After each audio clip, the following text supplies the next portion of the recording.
All right, we're coming together with the Gauntlet community, and we're going to be playing John Harper's Tales from the Wild Blue Yonder, Chapter 3, which is Lord Scurlock.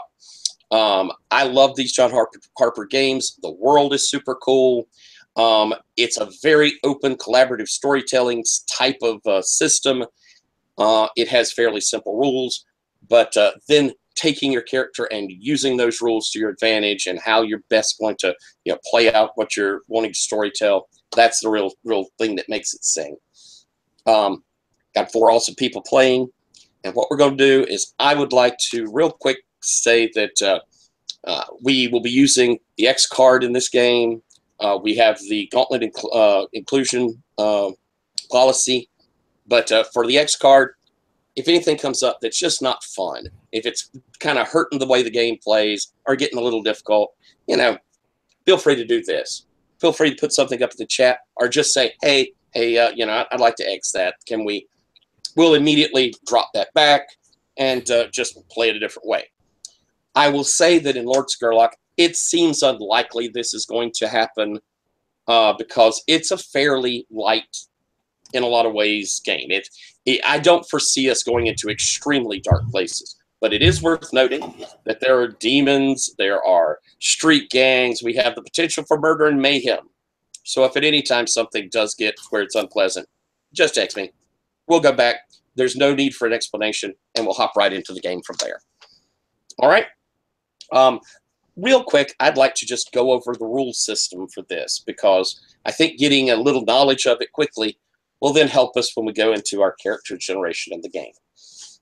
You'll notice on a character sheet, by the way, let's see. I was wanting to put up our roll for our party. I have made a roll for our party with already the characters' pools, personal dice pools. So when I pop it up here, go in and take it. It is, yep, just popped up there on the chat. Awesome. You'll see under that there'll be the names of the 4 characters, and there's dice pools underneath them already. Don't go in and erase them. Let's try and keep those there. And what we're going to do is, after I talk about setting up dice pools, you will be able to pull from your personal pool of your character and use them to add it to the dice pool. Because how this game works is each character, and if you want to look at just any one of them, has at the top of it 2 traits, either noble or sorcerer in the case of Eris, if we're looking at him. But it's kind of 2 headline bits of that character. Underneath it, they have further traits of, in Eris's case, educated and refined, or in his sorcerer side, arcane and adept. When we build up a dice pool, what you will be doing is you get 1 for calling in whatever of the beginning bit. So you get 1 die for that. You will then look at one of the particular things beneath, say in Eris's case, underneath his noble, educated, and refined. If you can use both of those in an action, you will add both of those dice. And then you may choose from one of those 2 any further little things underneath it that will apply. If one of them is in italics, you get 2 extra dice. In the case of, say, Eris, refined etiquette is italics, so it gives 2. If they have brackets around them, they are skills you can pick up with XP, but you have not unlocked yet. And in the case there are some that have commas between them, you're only going to be pulling 1 of those descriptors out. You will then use these descriptors to achieve what your goal is. And we will roll that dice pool, and you are also able to add pieces of your personal dice pool. In between those 2 top stats, you will see there's a pool. Those are your own personal dice. And in our roll for your party, they're set up for you already. You can spin them out, but you will only get them back during a refresh scene. And refresh scenes we'll go over in a minute, but they have to do with kind of flashback moments or intimate moments where we can try and pull back some of those dice. You will roll whatever you've made your pool up to be, and then we have on the bottom of all the character sheets a chart that tells you how well those do. You are rolling for evens in this game. It's as simple as it can be. Evens are a success, odds are a fail. You have some powers, people have some various things that'll let them re-roll or what along those lines. But you're always shooting for evens for a success, odds for a fail. And that is sort of, in a nutshell, that's the system. The fun will be getting these traits and coming up with cool ways that that you're telling the story through the rules. So, how about, I know that we had a few folks who have already kind of looked at some of these playbooks and kind of like them. Want to sound out real quick? I believe, Robert, you were thinking of Bastion. Yeah, I think Bastion sounds like the most interesting one for me to play. So, and also nobody else in the pre-chat claimed it. So I figured, well, if nobody wants that one, I'll take that one. So if there's no objections, we'll go ahead and set you down then as Bastion Scurlock, one of the more mysterious of the Scurlock heirs. Kyle or Spencer, either one of y'all like one in particular? I think, Spencer, you had mentioned one you liked. Yeah, I liked Eris or the Butler, but I think somebody else said they wanted to do the Butler. So if we were okay with it, I'll take Eris. All right. Anyone object to that? Kyle, was it you that was saying you would kind of like to play the Butler? Yeah, Jedman sounds fun to me. I think he sounds neat too. He's a cool character. And Michael, do you mind being Tertius? Oh, I've had my eye on him. Excellent. So if everyone should have, do I need to post up the sheets and everything again, or do you all have them up from the event? I've got them. Got them. I did the same. I printed them. It's a small enough game. You got to love a John Harper game. You can get the whole thing in 6 sheets. But taking a look at your characters right now, best thing to do, I would say, is to give you guys a few moments to kind of look them over and ask me any questions. I'm going to cover real quick keys and the special abilities. Keys are how we get our experience points. As you see there, each of them will have different ones, but some are kind of similar in this particular scenario, this game. But for, say, Bastion, the Key of the Dark Legacy, you are Scurlock's Lord Scurlock's creation. Turn this key to find yourself following in his strange and dangerous footsteps. And several of the heirs have something similar to that. What it means is you're trying to, we're going to have situations where you get opportunity to role play that out, where you see what Lord Scurlock's been doing and maybe you fall into it. When that key gets turned, you'll get an XP. It is also something that I will be pushing towards. So choosing not to turn it, that's going to alter our story, And along with that, if you decide, hey, I don't want to deal with this anymore, you can buy it off. Buying it off in that case would be disclaim your birthright, meaning you are no longer a Scurlock.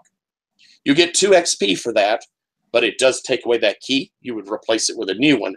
And of course, it has the narrative effect of you have disclaimed being one of the Scurlocks as far as being the heir. Again, we have similar of those on several characters, but for all of them, they're role play hints. And hitting those at the end of every scene, if you've hit yours, you'll get an XP.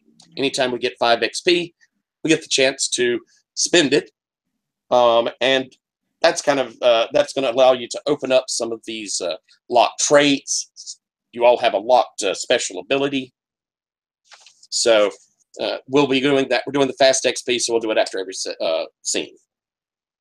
As far as special abilities go, each of you has one unlocked. They're all cool and neat and individual. And then we have the one that's locked, which you can buy with the XP. Anybody have any questions at this point? I know I'm kind of just scooting us right through it, but any questions at all about anything we covered? All seems pretty explanatory or self-explanatory to me. Mhm. Cool. Well, if y'all have had a moment or two to look over kind of the things you can do, why don't we have each of you introduce your character, read its little short statement underneath the name, and kind of go through what you, a bit of a description and a bit of what you're able to do. And I'm going to go just kind of down my line. So, Kyle, you're first. Cool. So I'm going to play Jedmund. He's the faithful servant of the Scurlock family.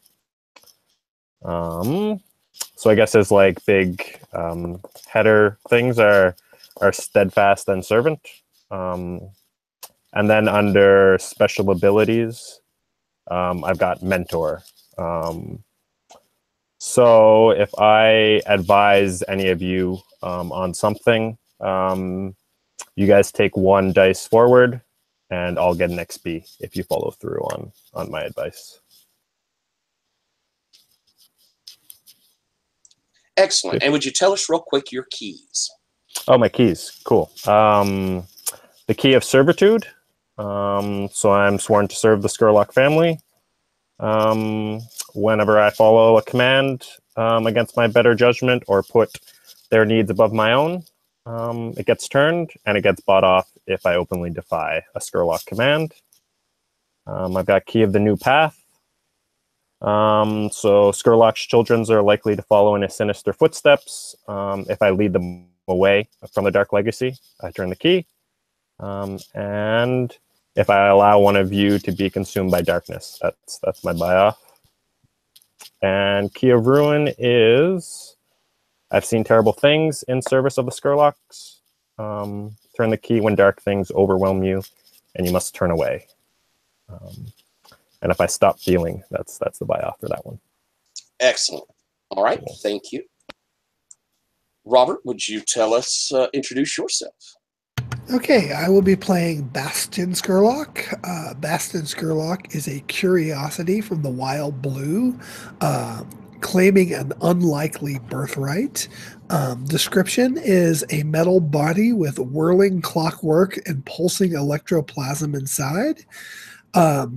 A sash and tunic of the Scurlock livery, and speaks with Lord Scurlock's own voice. I would say that Bastion probably considers himself to be the true heir for the simple fact that the others may be a product of messy bodily fluids, where Bastion himself came directly from the mind of Lord Scurlock, who, one could say is the only true way to be an heir. So as for my abilities, I am a living machine of clockwork and electroplasm. I do not age and I do not die. If I am destroyed, I may be recreated in Lord Scurlock's secret machinist laboratory. I'm unclear as to whether that's automated or somebody would have to revive me, but I'm sure we'll figure that out. As for keys, I have the Key of the Dark Legacy. You are Lord Scurlock's creation. Turn this key when you find yourself following his strange and dangerous footsteps.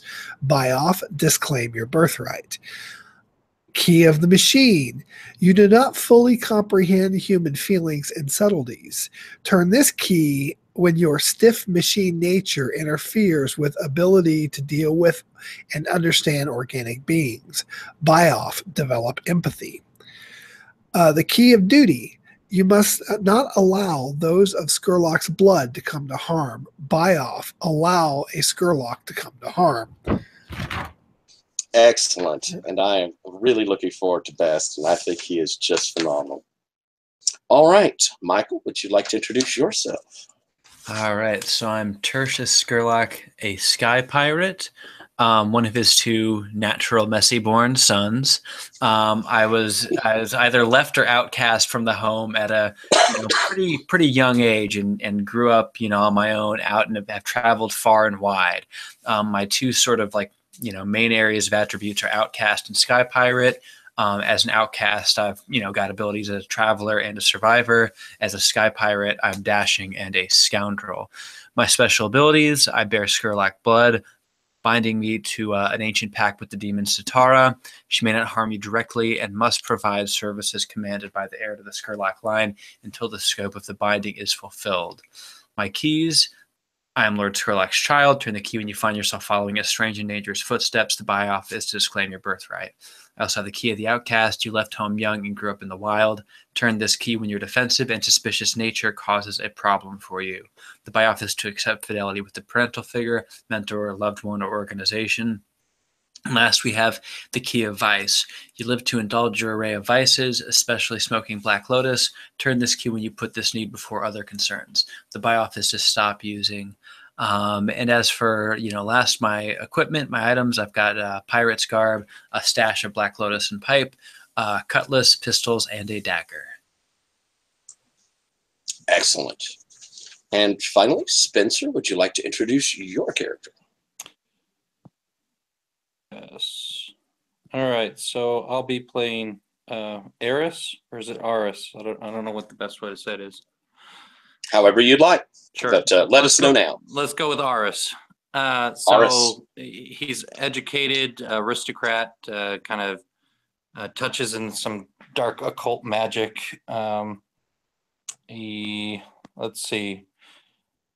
His main abilities are he can learn to do sorcery, but also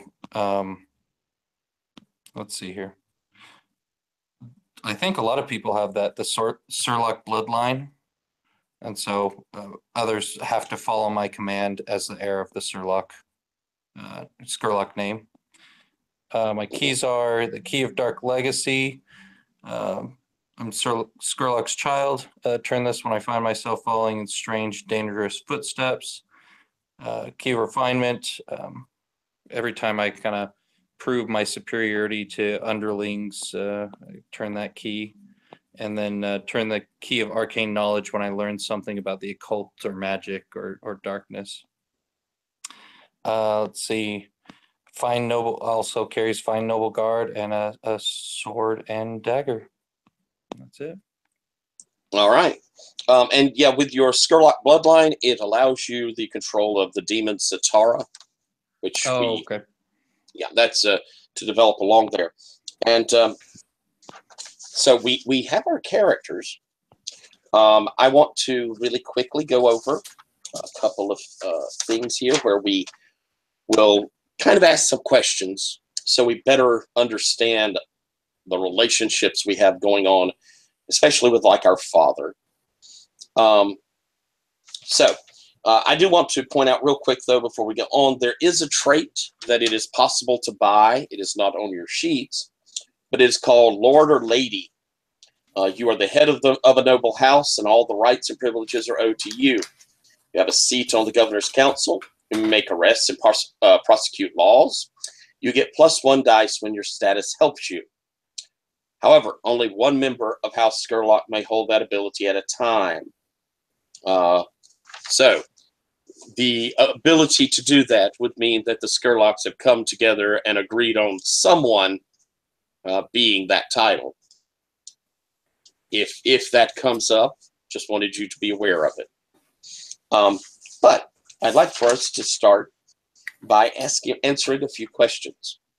You'll see on Getting Started sheet, if you'd like to look, which secret did Lord Scurlock confide in you, possibly while drunk or drugged? Choose one of these. And so, Eris, if you'd like to look at your set there, that would be you, Spencer.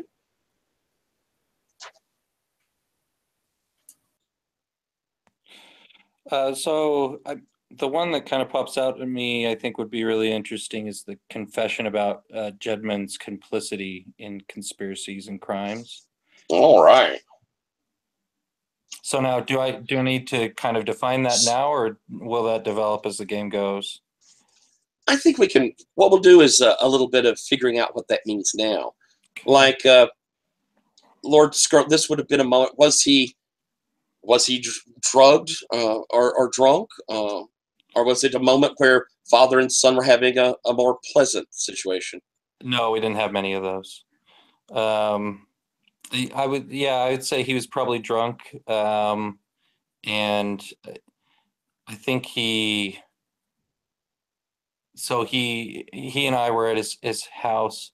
He was drunk. We're sitting by the fire. He waited until Jedmund, had been relieved for the night, and he whispered to me and basically kind of said that Jedmund maybe was like more of a puppet master than a just a conspirator. Like he would whisper into Dad's ear and tell him what to do. I think would be really interesting. Okay, so Lord Scurlock has told you then that that Jedmund he has a lot more to do with this, and will tell you the sort of he knows where the bodies are buried, son. Yeah, sort of thing. Yeah. Excellent. Well, then let's move over to Bastion. Which of those three do you like? And we'll discuss how that. So I have picked a detail regarding the conspiracy with Hopline or Holine.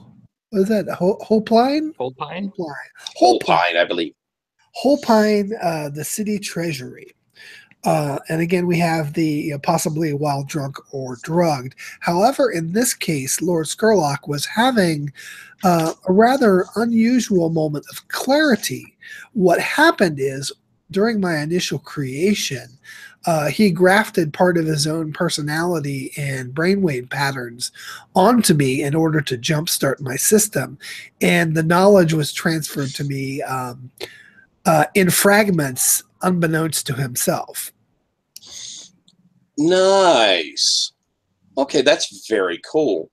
And I think you probably are catching from some of that is Lord Scurlock does not trust this man, Holpine, very much at all.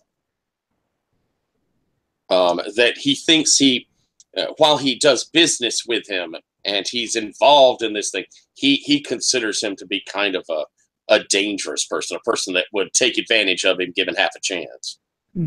And I could infer from this then that somewhere in the manor, maybe Lord Scurlock has established some sort of safety protocols, some sort of information or leverage that I could be looking for. Excellent. All right. Then Tertius, would you care to pick one there? So I think that he confided in me a confession of love for Annika Wyeth, Eris's unknown mother. Ooh. Very nice. What were the two of you doing? When was this moment? I think it was just a few years ago, even though I spent, a long time, out traveling and never really fully returned to Scurlock's home. I did occasionally run into him now and then. And for quite a while, the past, decade or so, I've actually been his supplier of Black Lotus, among other things. I've supplied him with quite a bit over the years, and it was actually while we were smoking it together that this came out. I was kind of probing him about Eris a bit because I've always been had a little bit of a jealous sort of rivalry with my brother. That's fantastic. And so in this possibly a little drug hazed moment, he really confesses this, she was so beautiful and so talented. And as you share this moment with him, I don't know if it improves your opinion of him, but I imagine it gives you some glee to know this about your brother. Actually, what if I was asking him about my own mother and I figured it out later on because obviously I put the details together, but he got things mixed up a little bit because he was smoking. It didn't make sense to me at first, but then a day later I was like, wait, no, he was talking about Eris, his mother.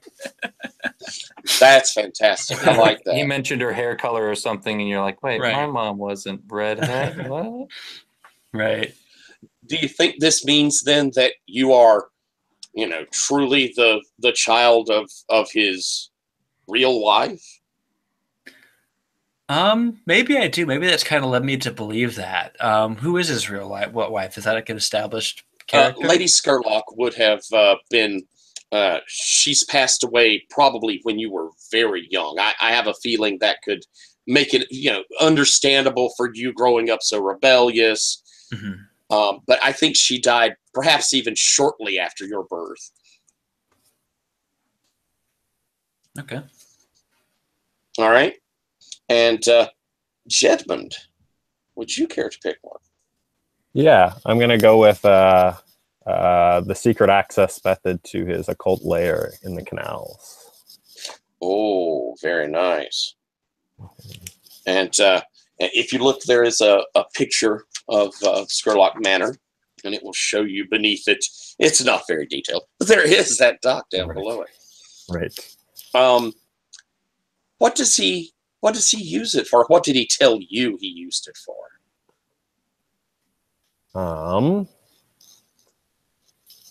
I think whenever he showed it to me, he was quite drunk after a party. And I think he was really vague on the whole thing. I think it was kind of like we went down there for like half a second, but he like showed me the way, and then, he took off on something else. So it's still a bit of a mystery to me.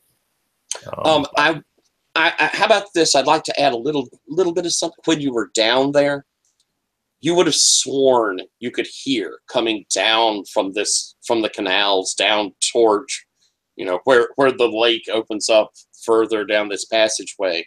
Right. You would swear you could hear a woman singing. And when she began singing, that's when Scurlock sort of, right. We should go. Right. Yeah, that's good. I like it. All right. Excellent. We're going to go down to which desire drives you to take up residence at the manor now.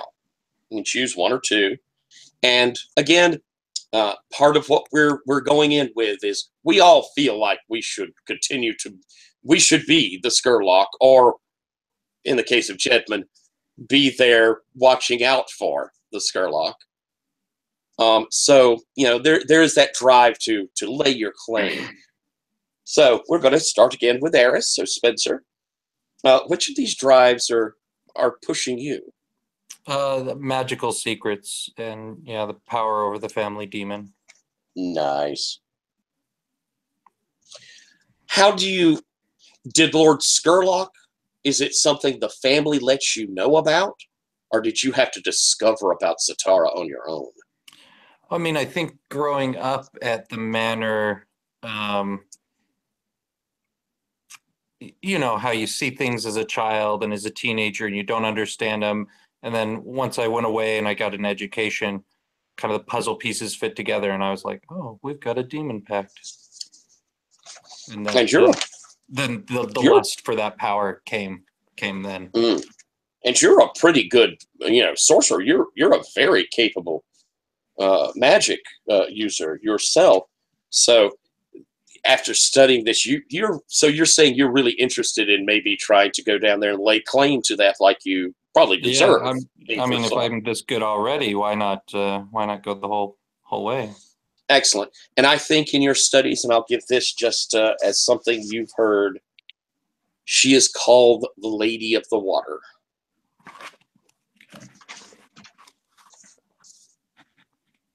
And we're going to get through our first session. After that, I'm probably going to post up and let y'all take a look at Zatara herself, because there is an XP capability of, aging out your character and becoming someone else. And they suggest Zatara being that person.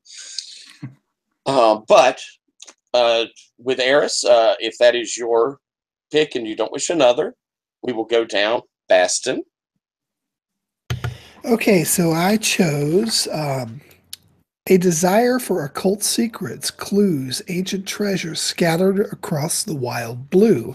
And again, I see this as being another inadvertent graft that is somewhat incoherent, but distinct, that has been imparted to me from my creator. All right. Baston, have you been living here in the manor with Lord Scurlock all this time? Or are you returning back from going out and searching for things? I think it's actually a combination of the two. I have this idea that I was created by Lord Scurlock a long time ago, maybe 40 years ago, and I might have had a hand in the early rearing of his children. But since they've grown to adulthood and have gone off on their own per se, I have been sent on longer and longer missions abroad as Lord Scurlock has aged. So until recently, I have been traveling the Wild Blue, but I returned shortly after Lord Scurlock's death, and I'm somewhat perplexed by the fact that my creator has passed away. All right. Excellent. Tertius, one or two strike your fancy? Yeah, I'm going to take two. The first and the more explicit one is a desire to exploit Lord Scurlock's underworld connections, leveraged to outfit a criminal enterprise.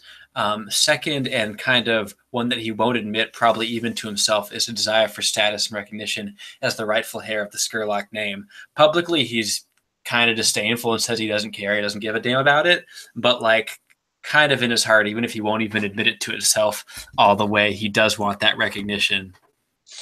I love that. That's super cool. And with the underworld and your exploits across the Wide Blue,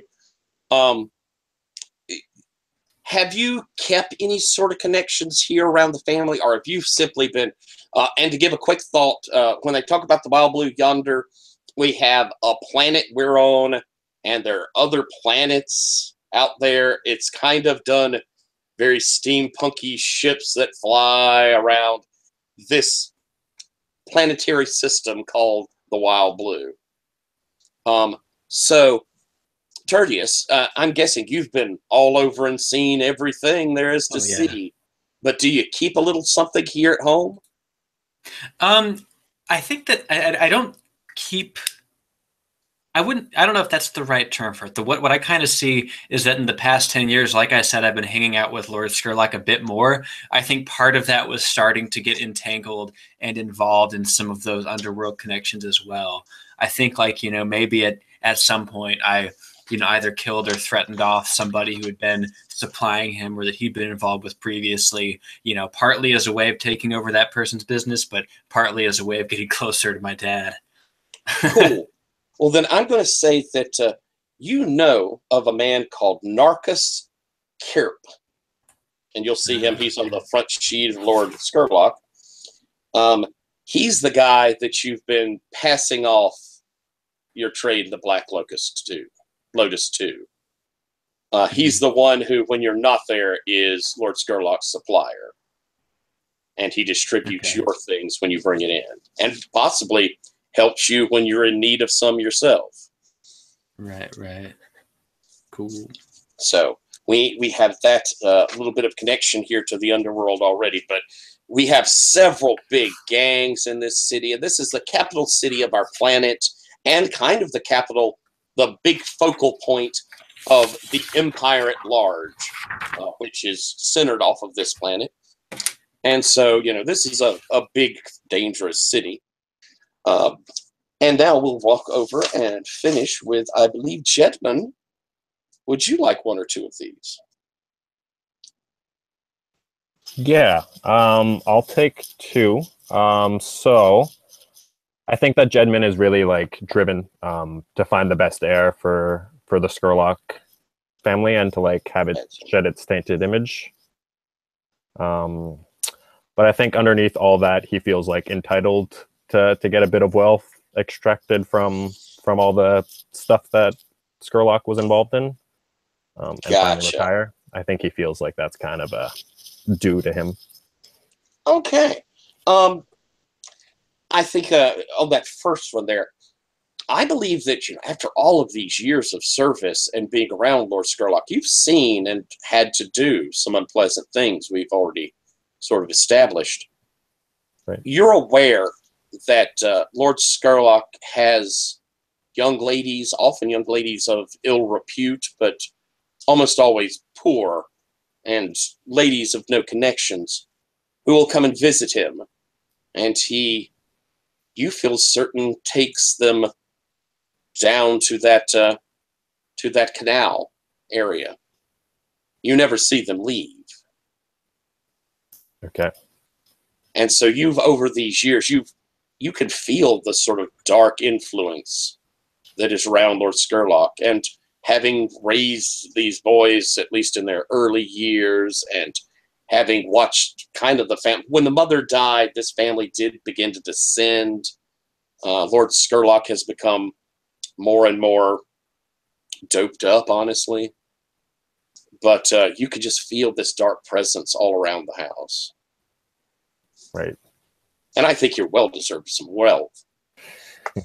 So do I. So we have our desire drives questions made. And I'm going to start us off. And we will take a break at about halfway point.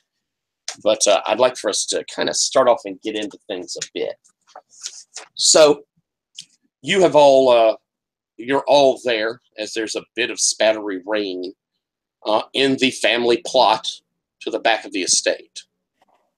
There are a good 3 or 4 dozen people who have come for this service. Some of them are Lord Scurlock's business companions. A few are old friends, but Lord Scurlock was very old. No one really says how old he was. He had to be in his 90s at least. So very few of his friends survive, but members of their family at least are coming to pay their respects. The 4 of you, of course, are there. And each of you can kind of see amongst the crowd are also those that are probably there for less respectful reasons. Chapman, you can see that there are people with bills that they wish to present to the house, things that they are owed.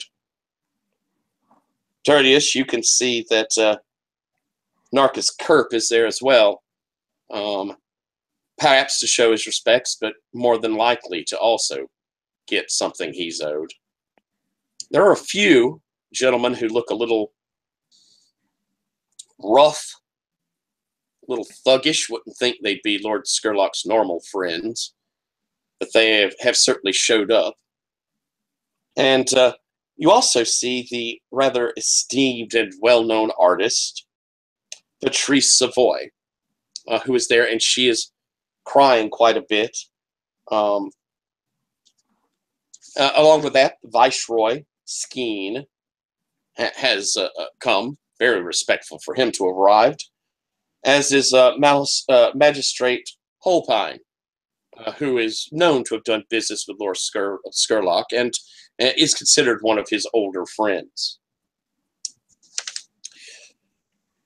As the funeral ends, Father Olam says, and Lord Scurlock will now move into the great wild blue. His essence will become part of the world. He was a blessing when he was here, and he will be a blessing to us all in the hereafter. Please, go in peace. Go in peace. As he casts a bit of dirt onto the coffin, and you, the family, are expected to walk by and drop a bit in. Do you each do so, or do any of you choose not to follow the tradition? I make sure I'm the first one up. And just one fistful, let it slide out of my hand. As you pass by, Father Olam goes, Eris, your father was always very generous to the church. I hope you follow in that tradition, young man. We will see. Well, Baston, do you cast dirt upon this coffin? Baston will walk up in his lumbering, imposing stride. His mechanical arm will extend from his fuselage. The hand condensing into something like a shovel or scoop and scoop up a large clump. It extends out over and then dumps. He bows his head and then stands and then almost immediately about faces and returns to the point where he was standing. All right. You can see Father Olam has this look of a little bit discomfort that you're there doing that. He clearly does not consider you truly the family. But Tertius, do you give this respect to your father and his death? Oh, I don't know it to him, do I?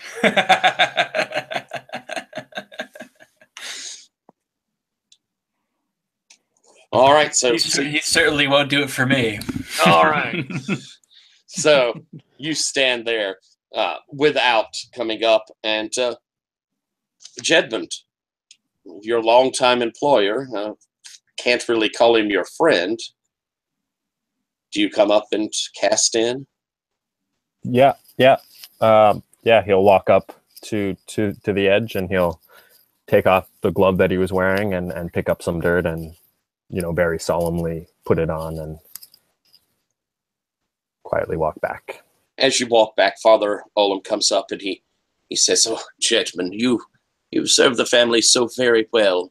I should remind you, it is customary for me to receive 1 crown for my services. I'll expect that before I leave." Thank you, Jedmund. Yes. It's been an honor serving them, and I'll speak with the others later. I'm sure you'll get your due, Father. Am I able to overhear this? Well, why don't we go ahead and just engage the system real quick? This isn't high stakes, but it'll let us all see how to do it. Okay. So that would be off of your sensors, I'm betting. Yep. So, to build up your dice pool, what you will do is you get 1 to start with, coming off of Wondrous. Uh-huh. You then can tell me, you have your sensors. Do you see your interface also being able to contribute to this? Yeah, and actually it's leading into a second part here. So let's think about this for a second. I've got the Wondrous, the sensors, and then scan for, basically detecting what is being said around me. Mm-hmm. Interface, bargaining could probably play in, but I actually see that in the second part. What I'm actually wanting to achieve here is, I am good with numbers, facts and figures, and bargaining. So I'm wondering if I can scan my memory banks to be aware of whether what he said is true or not. Is this, in fact, the appropriate amount for his services? All right. Then I think it sounds like you could go sensors and interface and then bargain if you're wanting just to find out, because I think you're probably going to be capable of hearing it at the least. It will be the extending out of if you hear of other things about this tradition. Right. Okay. And then facts and figures under automation, electroplasmic mind is kind of what I'm laying heavy on. Well, you can't go over to it. Okay, so you can't do both. You got to be on one side. Okay. Right. Oh, okay. So then I guess it would be what, 3? 1 to start with, sensors is another, interface is another, and then bargain is another. So 4. So I would roll 4 dice. And if you wish, you may use part of your personal pool. I think for this particular purpose, I'm not going to. All right. Then for the way we're doing things, I would like on the roll for your party, up there at the top, you're going to be putting in 4d6 and rolling. So I don't use the ones you've laid out. I just you will use those 4. Right. You will use those when you're adding in from your personal pool. I see. So I just roll 4d6, submit. Mm-hmm. Oh, look at that. Oh, you can't see it on my screen, but I've got 6, 6, 6, and 1. Yes, you did very, very well. That's 3 evens. So 3 successes. Which would be great. Which is great.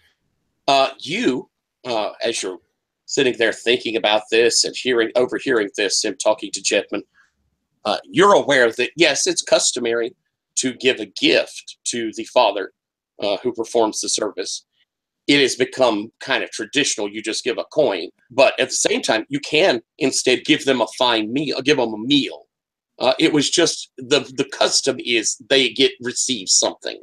Right. And of recent, it's kind of gone that way. So I would say, dear brother, I believe the priest is somewhat in error in his statements. And then I reiterate that sort of thing, to the brother, so that he is aware that it is not, in fact, an entire gold coin that needs to be given. All right. So Jedman, and just to hit it here on this early, Jedman is not actually a brother. He is the servant of the family. You've known him all that time. Oh, I see. Okay. So it was the servant that was being spoken to. Yes, yes. Okay. So he lets you know this, Jedman, as you see Father Olam he gets a little bit of a dark look to his face as he looks over at Baston, and you can tell he doesn't really like that thing. Right. So I think Jedman would say something to the effect of yes, Father, like we will there will be a meal afterwards, and we're very happy to have you here. And oh, a meal, how nice. And he sort of grumbles off. Meanwhile, come walking up to you, Eris, is Viceroy Skeen. He is the highest official here visiting, and as I said, an old friend of your father's. And he moves over to you. Eris, my dear boy. Honored to have you here. Oh, it's a sad thing when one loses old friends, and we were always so close. Indeed. What? I should tell you, young Eris, that your father in his later years had become, well, I will do favors for friends. It's just part of being a decent person. But he has put himself in rather an unpleasant situation. All the young ladies, Eris. Oh, how he liked the young ladies. Don't we all? Yes, but most of us, we return them once we're finished. He hands you a small envelope. Look this over, Eris. I have only a few things, perhaps, that your dear father would like for me to take from his estate. Perhaps once you read this, you will see the wisdom of it. Thank you. And I tuck it in my pocket for later. And walking up to you, Tertius, you see a kind of bulky guy dressed not at all like the well-to-do that are here. He screams to you, a man of violence. He just really gives that to you. So he goes, Tertius, I've heard of you. I'm sure you have. Who the hell are you? Plum. That's me name, Plum. But my name's not as important as who I represent. This lovely house and all.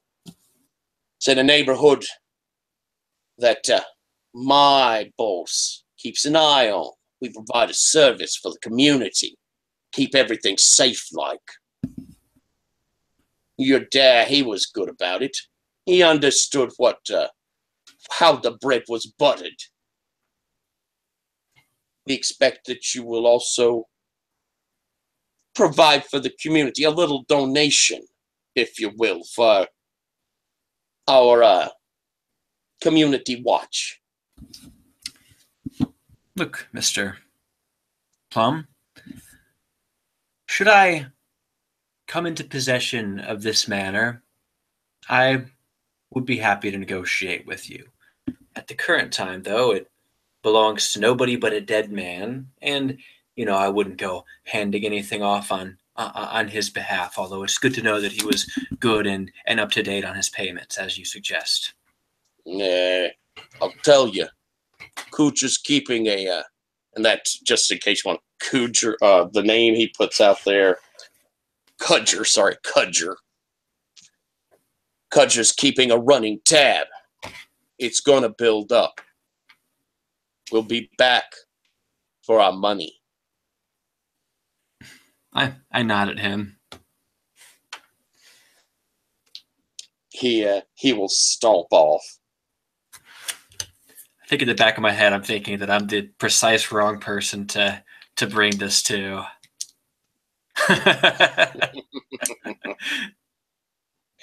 And finally, Baston, as this crowd is dispersing, you are approached by an older gentleman, Magistrate Holpine. It's you know of him. You would have seen him in the times you were here in town.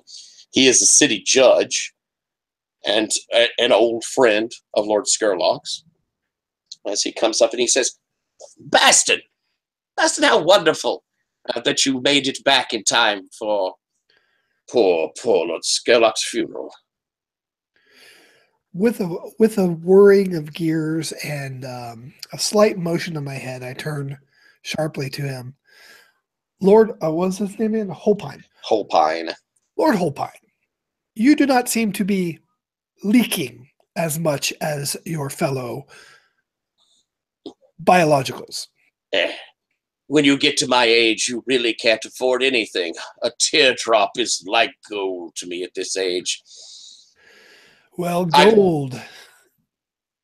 Gold, yes. Well, Baston, now that you're here and back in the house, there are a few little odds and ends that Scurlock had always intended to, let me have.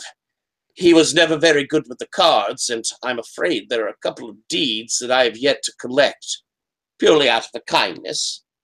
I was thinking of perhaps dropping by the manor tomorrow and picking them up. It'll hardly be a notice at all. Would you mind terribly, Baston?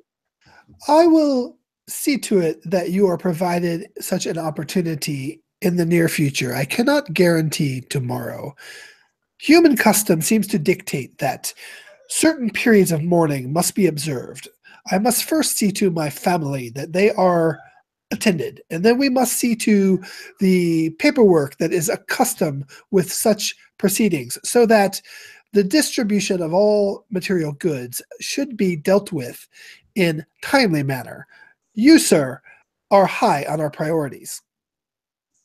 Thank you, Baston. I will say that my office can assist in whatever way we can.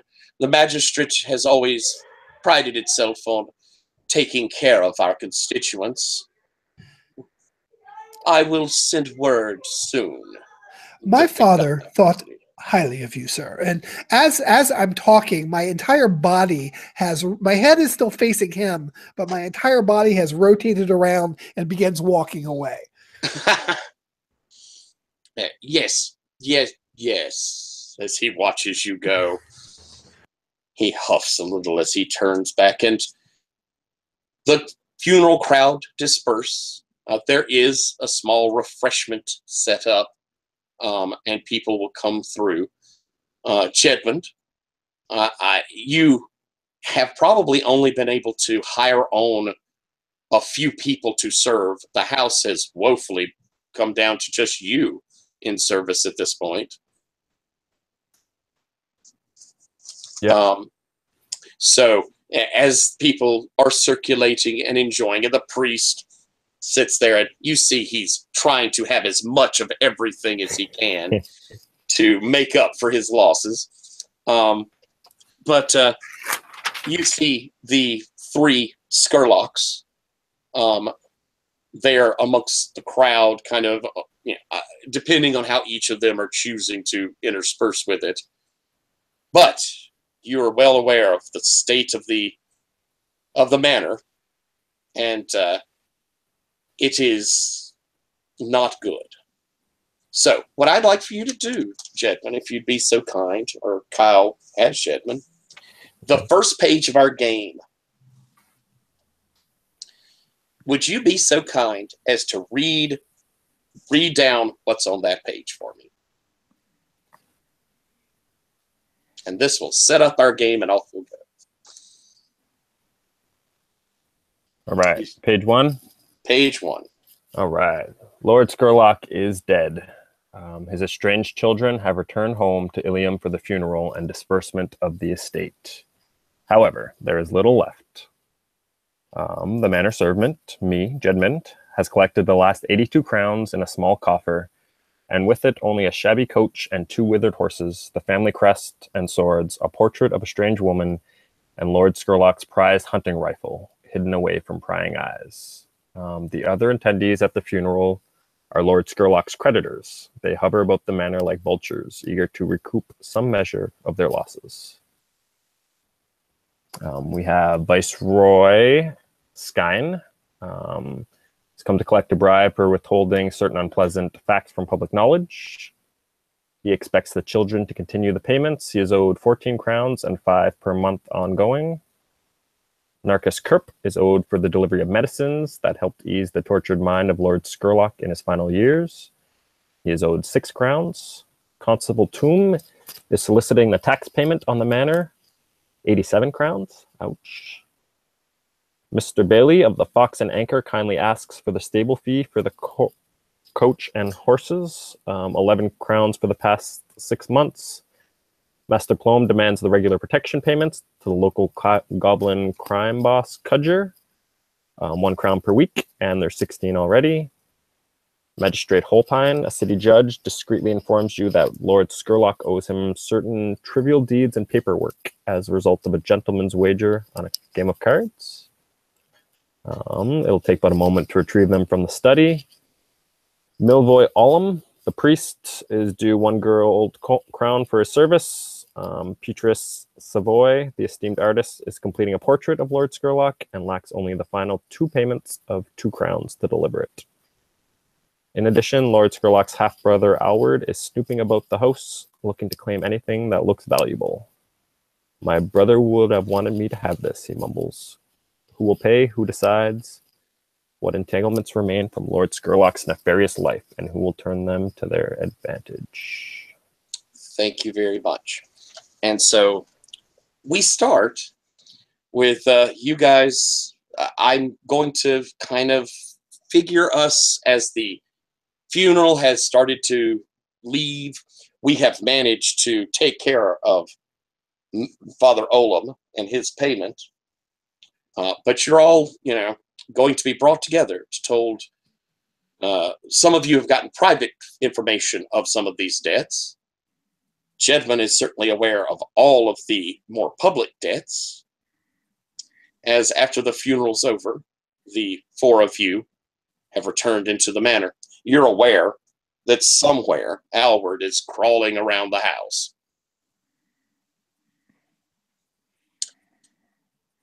Jedman, what do you bring in for everyone to have a drink and a conversation with? Yeah, Jedman's going to bring in a tray with glasses on it, and small little shot glasses, or like not shot, but like small glasses, and some of the oldest whiskey or some hard liquor that was part of Scurlock's stash. Excellent. He's going to pour everyone a glass, and he's going to go around, passing them to them and saying small things. Do you bring out the coffer of crowns? Do you bring out your little chest of the household finances, or do you tell them what they are? I think that they're nearby. Yeah, I think. As the conversation would come up, he's going to let them know, what the states are. But okay, Eris, you're the elder brother. What do you say if confronted with this? They're like dogs coming around to our father's funeral, getting the last little scraps of his life, huh?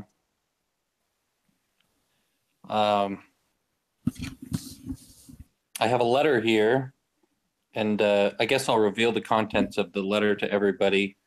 I would assume that Jedman already has an idea of the missing women, but tell everybody else about the missing women. Saying, seems like our father had some bad habits towards the end of his life. And I think if our household is going to stay together, I think this should be the top of the list. Things we need to take care of with that. They're trying to blackmail a dead man. Who the hell cares? Is he really going to come out a week after he's in the ground and disparage him? And if he does, I mean, what's it to everybody? Some of us still care about this house. What it represents. How did it get this way? I thought the three of you were looking after him, or you were supposed to be. Maybe if you weren't poisoning him with your, what is it, Black Lotus? I haven't sold him any in nearly a year at this point. I've, come through every now and then, but, that's certainly not my doing. I wondered why it was so pleasant the last year. It occurs to me, family, that our Lord Father, while he had many vices and many issues that need to be dealt with, and he has left us with many troubles to burden for the sake of the Scurlock family. Human custom dictates certain requirements for social interaction. These requirements can be leveraged to hold off these debtors for a small period of time, which should allow us ample time to investigate each of these issues and find ways to leverage them to our advantage. I also agree that the letter pertaining to our late father's interest in young urgent women should be investigated, possibly first. I myself am also interested in these papers, these trivial papers that our father supposedly lost in a card game. Card game? That's not our problem. The papers may be. What papers are you referring to? He did not specify what papers, only their location, the study. They're probably more that where we're important than he's having- letting on. I would not trust that one. He's always given me not good impressions. Well, I know for a fact that our father, and I myself, sharing some of those feelings, has never held trust for Lord Hopeline. I feel that there is likely maneuvers we can proceed with to leverage his position to our benefit. And what is the advantage that we have on Lord Hopeline? That is a mystery. I know it is there. I do not know what it is. His claim is goddamn tenuous. If he wanted to get what was owed to him in a card game, he should have collected it before the man died. He doesn't have an ounce of proof, a shred of proof, and in any case, I mean, it's too late now for him to come knocking on our door. Dear brother, with his little... dear brother, I appreciate the fact that you are of the inclination to disregard certain legal matters. However, Hopline is in fact a magistrate and judge of this town. If Hopeline presents a binding document that, Edlin Scurlock signed regarding this card game, then by all means, that would be probably forged, but that would change things. But I still believe that law is in the eye of the judge, and therefore we must have leverage before we stonewall such an individual. Jedman, as you're listening to the boys argue, as you probably heard many times before, you're also aware that that tax bill is going to be That's the most sizable of the debts, 67 crowns. Yes, Scurlock, he's neglected that part of the household for some time. So I feel like that should be high on our list as well. Maybe we can come to some sort of arrangement with the local tax. Do you have any sense how he managed to evade paying that for so long? Oh, you know how he was, right? He could talk his way out of anything. Forked tongue. He sent me many a times, to tell them, he would start payments, just next week, and it kept going. Well, I think secretly. Jedman, why don't we have you do us a roll then? Kind of see if you can figure out the machinations. So looking at your character there, there's several options of stuff that would work in this, taking a look at it. Right. What do you think you'd like to build a pool from? From your steadfast side or your servant side? Probably my servant side. Yeah. It's a good choice. So I got probably attentive, and then I think your savvy would work as well in this. And then I can pick multiple from the underneath savvy. You could pick, yes, you could. What you'll do is you get one for starting, one for attentive because it seems to apply, one for savvy because it seems to apply. Gotcha. Oh, gotcha. You can do both. Okay. Right. And then you choose one of those two and take its subsets, things from its subsets. Gotcha.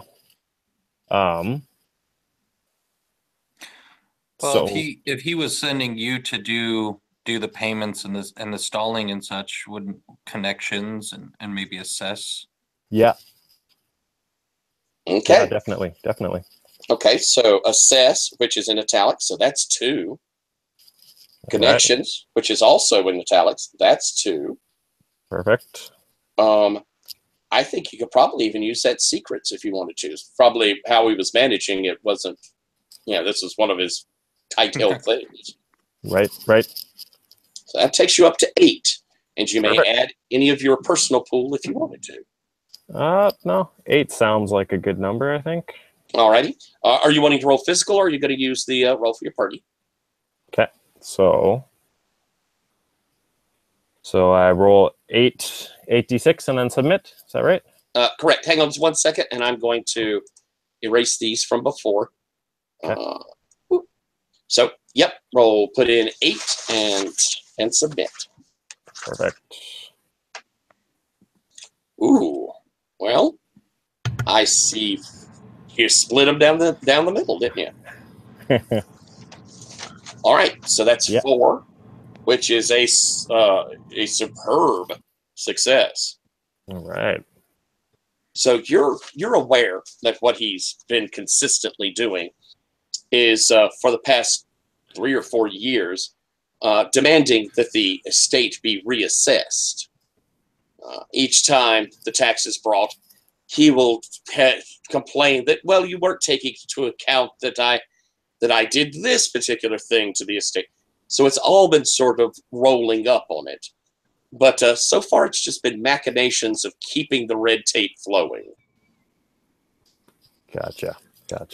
Someone who could go in there and keep that up could possibly continue along. It's not infinite that this will go on. This sounds to be squarely in my bailiwick. I have abilities with regard to trade, calculations, facts and figures, crafting.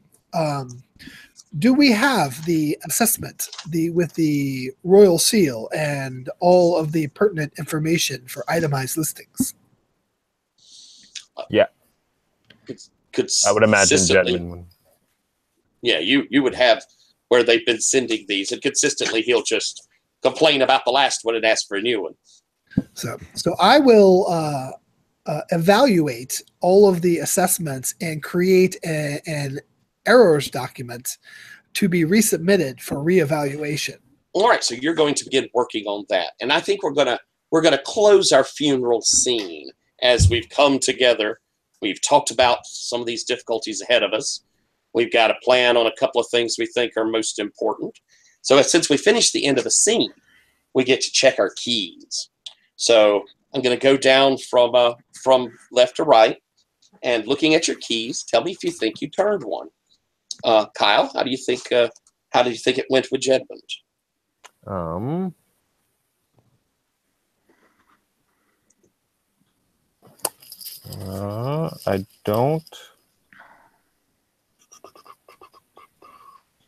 I don't think any of those really came up. I'm not sure if you hit any of your keys in this one either. No, I don't think so. We will get to them, I'm sure. Oh, yes. Robert, how about your keys? Okay, so following in the Dark Legacy, an argument could be made that in putting off the creditors and following in the footsteps of the Lord in regards to perpetuating his tax policy could be considered following in his dark footsteps. However, I do not see that as being particularly dangerous footsteps. Physically dangerous anyway. It could be financially dangerous in the future. So that would be a storyteller keeper decision. Okay. The other one I could say, Keys of Duty. I have been in the same efforts trying to shield my brethren and my family from financial loss. So, I like that. Yeah, I think you've turned that key, the Key of Duty. I think we're probably looking at some darker things than a little bit of tax fraud. All right. For that first one. So I turn a key. What, I get a token or something like that? You get a token. Basically, it's an XP. Just mark somewhere on your sheet that you've taken one. Whenever you get to 5, you may spend it. Now, I also saw that if somebody is participating with me in that XP, I can also give out an XP. That's correct. And yeah, did you feel like somebody was in the process of that? Well, it didn't really help me out per se as I dovetailed on what he was doing. I was going to say I could argue I could give Jasmine one, but I don't think that really applies because he wasn't helping me. I was helping him.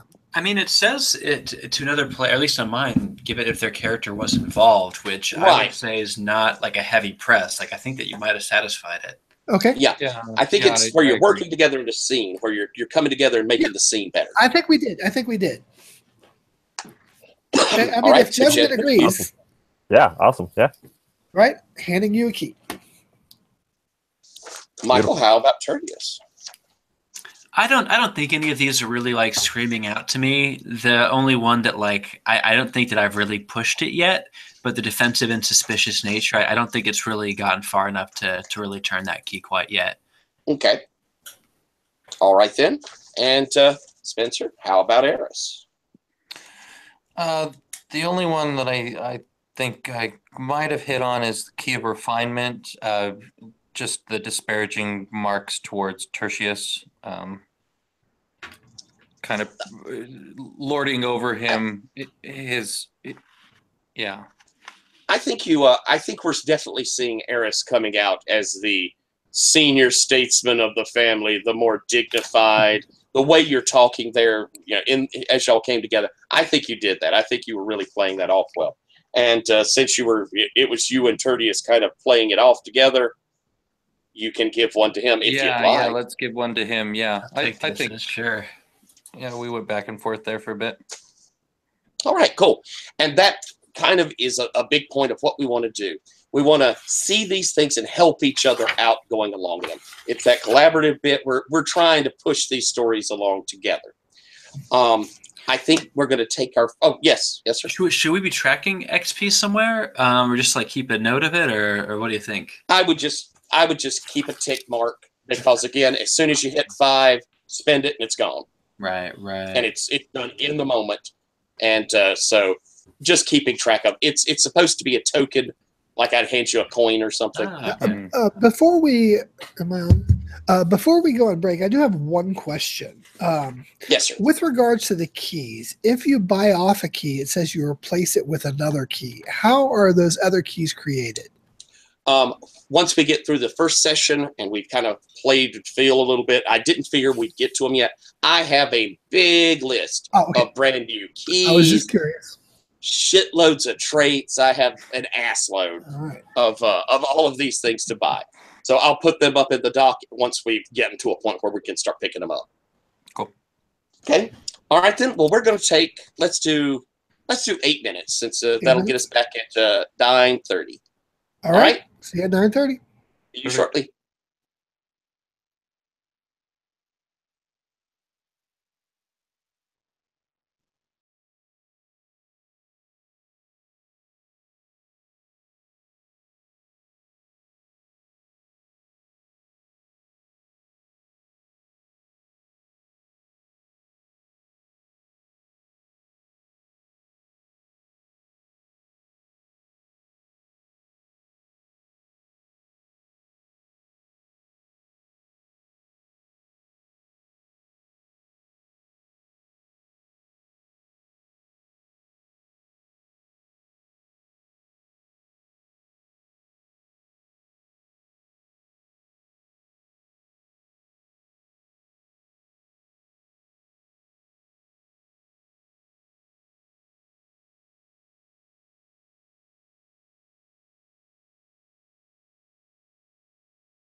Hello, everyone. All right. Okay. And Spencer, yep. So we got everybody back. Yep, I'm back.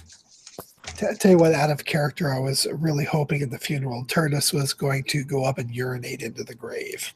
I thought afterwards that it might have been funny or fitting to walk up and throw a few lotus flowers in.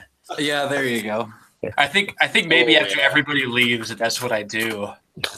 I linger on a little bit longer. Okay. All right, that's pretty cool.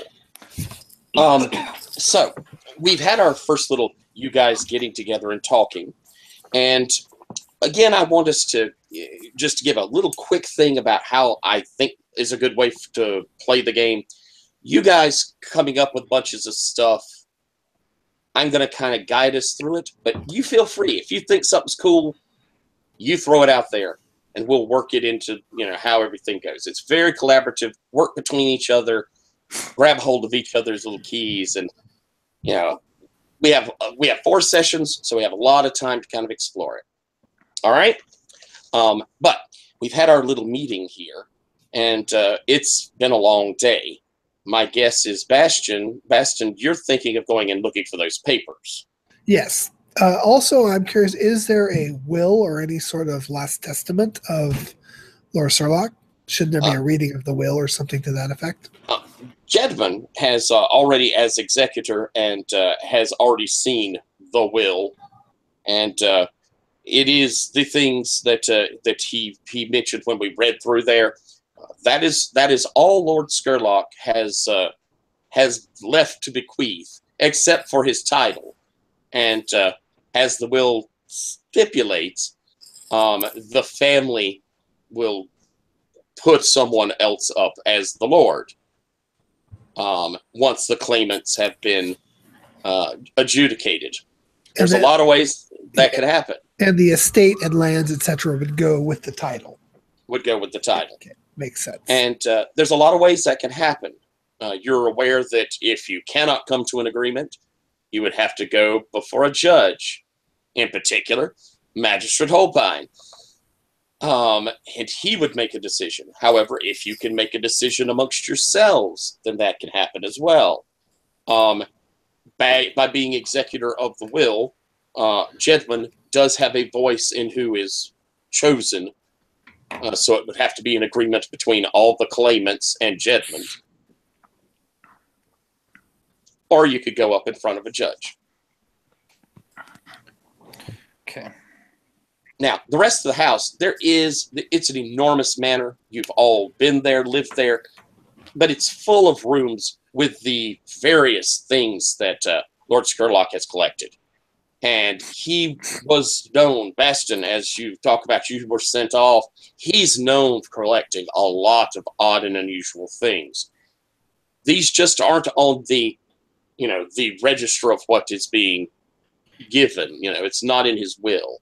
But there are tons of things. Excuse me.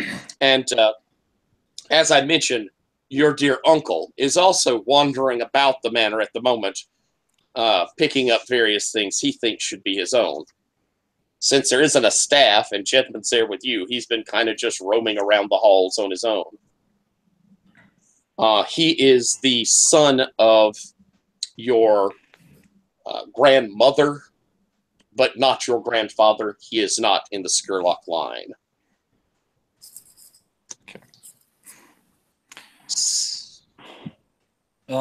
I guess one scene that I would like to have is I'd like to talk to Jedmund and try and because I already know that he's had a big hand in our father's dealings, and so I want to know if he can help me get to the bottom of where these young ladies have disappeared to. That's a good idea, and thank you, Michael. That is absolutely freaking awesome. So, Jedmund, why don't we have a quick scene then with the two of you discussing this? Mm-hmm. So, Erish, you come to him, and how do you start off the conversation? So I figure this is the end of the day. we're just kind of winding down. So I'd say thank you for the drink, Jetbend. I have a confession. Father told me that you were more involved than it appears in his darker dealings. Now, I don't hold this against you. I myself have an interest in some of the magics and like that he had learned as well. But I do think that getting to the bottom of where these women have gone would behoove us. What do you know? Well, your father was... I was around a lot, but he would often dismiss me probably at opportune times. So I saw people come, and they didn't always go. And you know, there was this one incident that comes to mind. We were down in the canals, and I heard a voice. You know, it sounded like a familiar voice. But I don't know. I was involved in your father's dealings, but there was a lot he kept secret from me. So you don't know if he's put these women chopped up in the walls or if he's hiding them still in the basement? You've got no idea.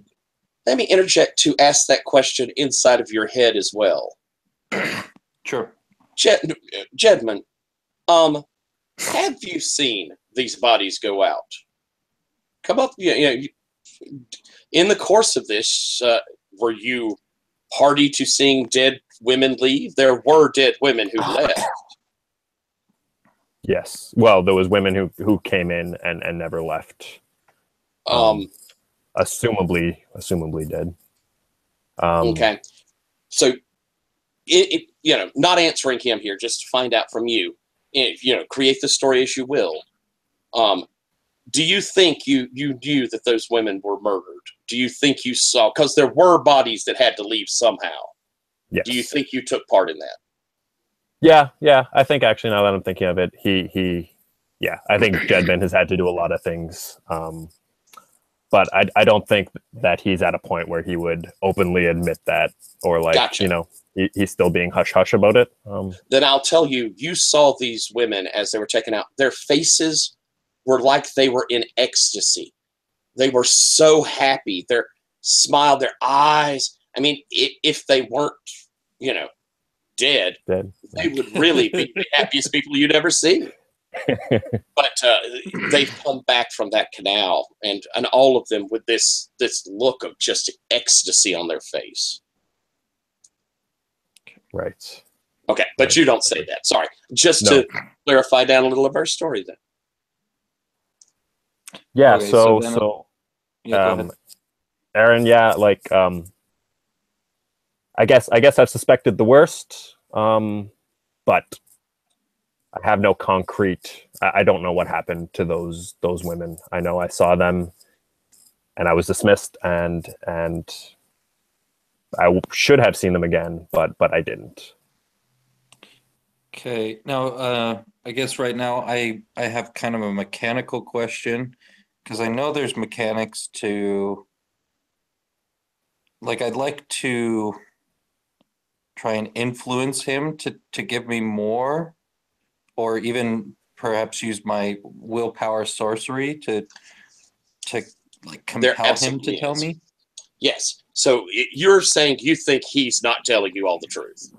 Yeah, and so could I try and force him to tell me? You can. You can choose, again, look at your character. Choose how you want to go about it. Are you going to do Sorceress Hoochie Joochie on him? Now, you, on the other hand, Jedman, will also be building up a pool. And it's your ability to avoid having this information come out. What you feel you can put up against this occurring. Right. So, Eris will let you, since you are the protagonist in this, build your pool first. Okay. So I'm going to set down my drink, and as as we kind of sit there in silence under my cloak with my one hand, I'm going to be kind of making the symbols of like a compelling spell. So I'm going to use my sorcery willpower to force him to reveal more if there's Okay. more. So you're going sorcerer, arcane. Or do you think you're pulling in any of your adept things? I suppose it's an attack. No, but see, I could use that, but I don't really want to because Well, I mean, again, when we're talking about adept at this level, it just means you're using magic, right? Sure. So you can take the So and then you're going to choose your lower traits from. So the adept would be kind of my background and training, and then the arcane. Okay, so I guess sorcerer, arcane, adept, and willpower. If that sounds good. Can. So you're trying to almost intimidate him. Yeah. Okay, so that's in italics. So that gives you 2. Willpower does. Okay. So you're going to be rolling 5, and you can add any from your pool. Before you roll, however, let's hear, because you'll each get to bid off if you want to add from your pool. Let's hear how Jedlin's going to be responding. All right. So I think the angle that Jedlin's going to take is that he's going to be trying to like persuade Eris that this is like some things are just best left, buried, and that you don't need to. He knows that there's stuff down there, and he kind of doesn't want him peeking because he doesn't want him to get involved with the whole thing. He wants to protect him as much as he can and keep him out of that. So I guess he's got that's excellent. So steadfast, and we got wise. Do we think veteran will work at this?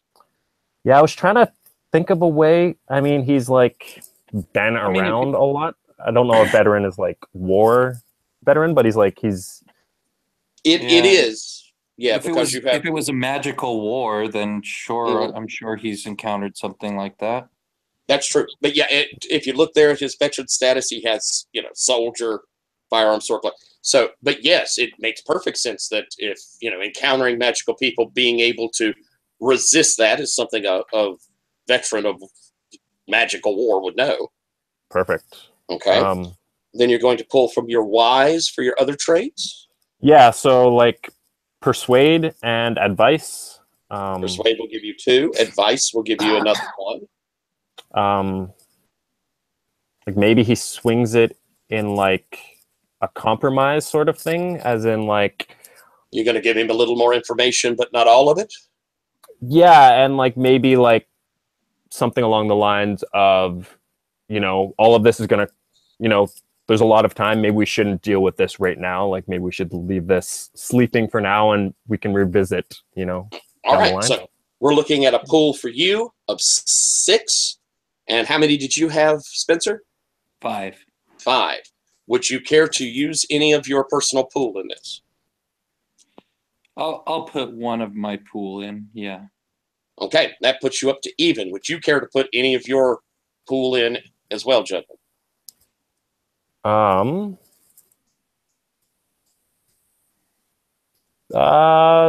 Sure. Yeah. I'll put one in. Okay. So, what we'll do is I'm clearing this off real quick.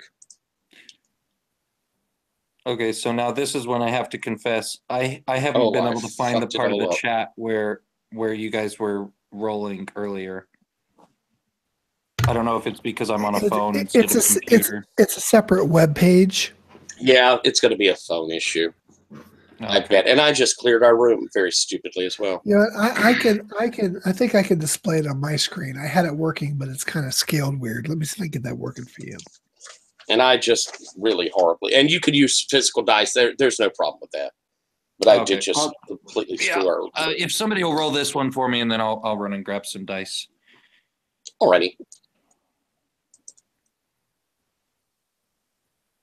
Oh, I'm very disappointed that I screwed up all these things. Yeah, it was a good setup. I'll pull it back up in a sec here. Do you want me to start filling this info in again? Oh, that would be lovely. We lost all our dice pools. Yeah. There's Bastion.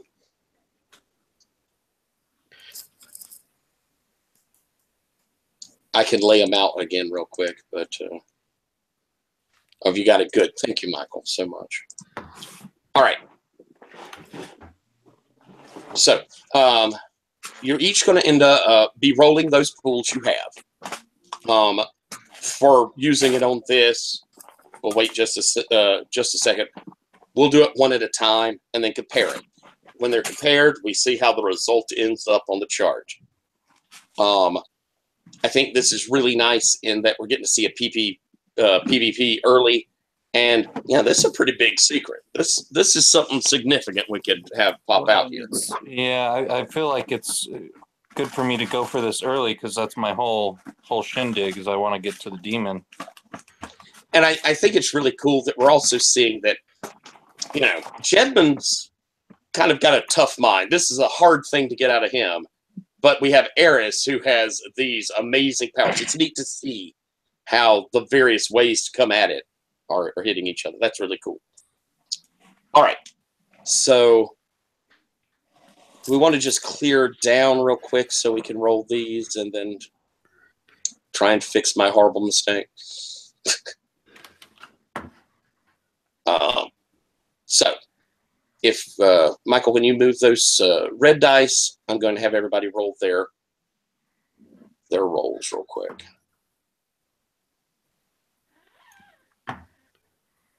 So do you want me to just stop moving things around and we can do the rolls at any time? Yeah, let's pull these dice that we have up at the moment, and then we'll have them roll real quick.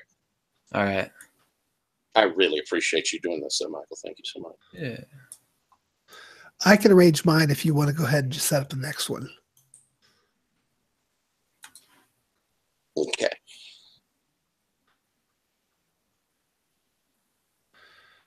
So do I roll 7? Is that?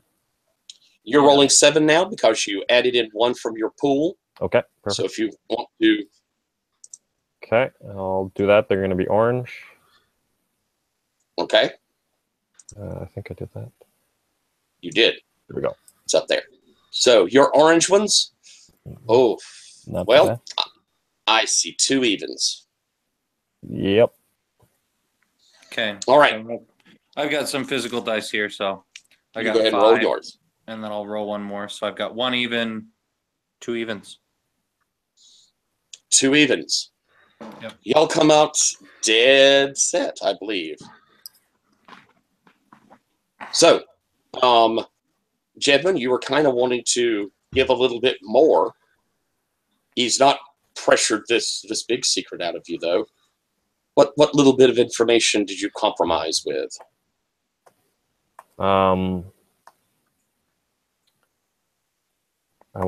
Okay. Tell him about the voice you heard singing. Yeah, maybe like the location.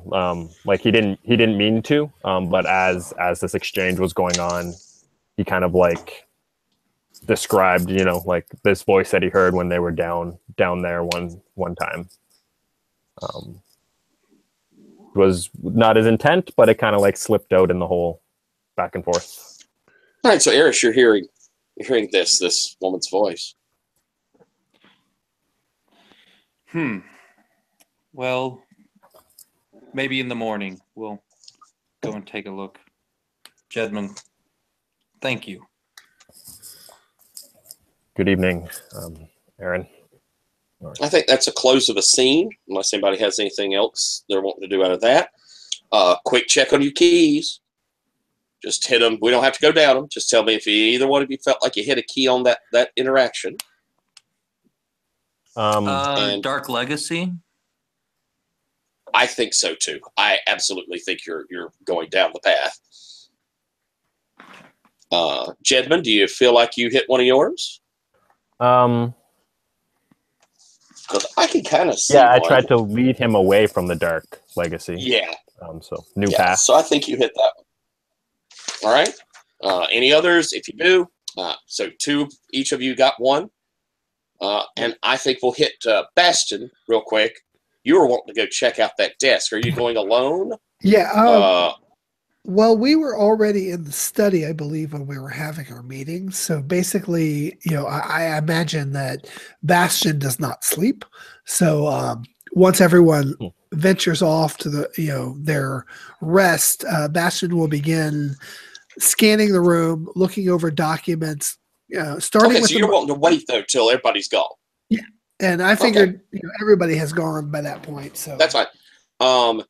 So as everybody will trickle out. We've had Jedman and Eris kind of had left the room and we're chatting. Tertius, what are you doing as everyone's breaking up? It is a long day and late. But I mean, you're a pirate. You could go all night long. I mean, well, it's for the underworld. I mean, the night's just getting started. So I think I'm going to actually head out into the streets and see what I can find based on my underworld connections, particularly related to Kudger and any potential rivals or anybody else that might be valuable or useful to me that maybe could potentially have a connection with already.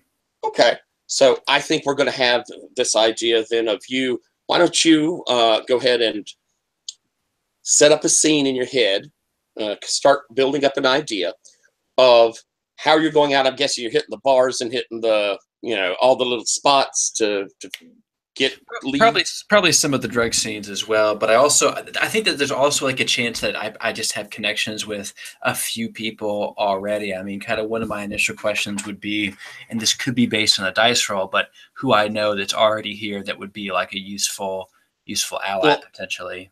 And as we talked at the beginning, you said you hadn't kept up as much with like the neighborhood, but right. You do know that guy that's selling your stuff when you bring him in. Is certainly someone. Right. And you've got the look and the walk that you can go into underworld places and command respect.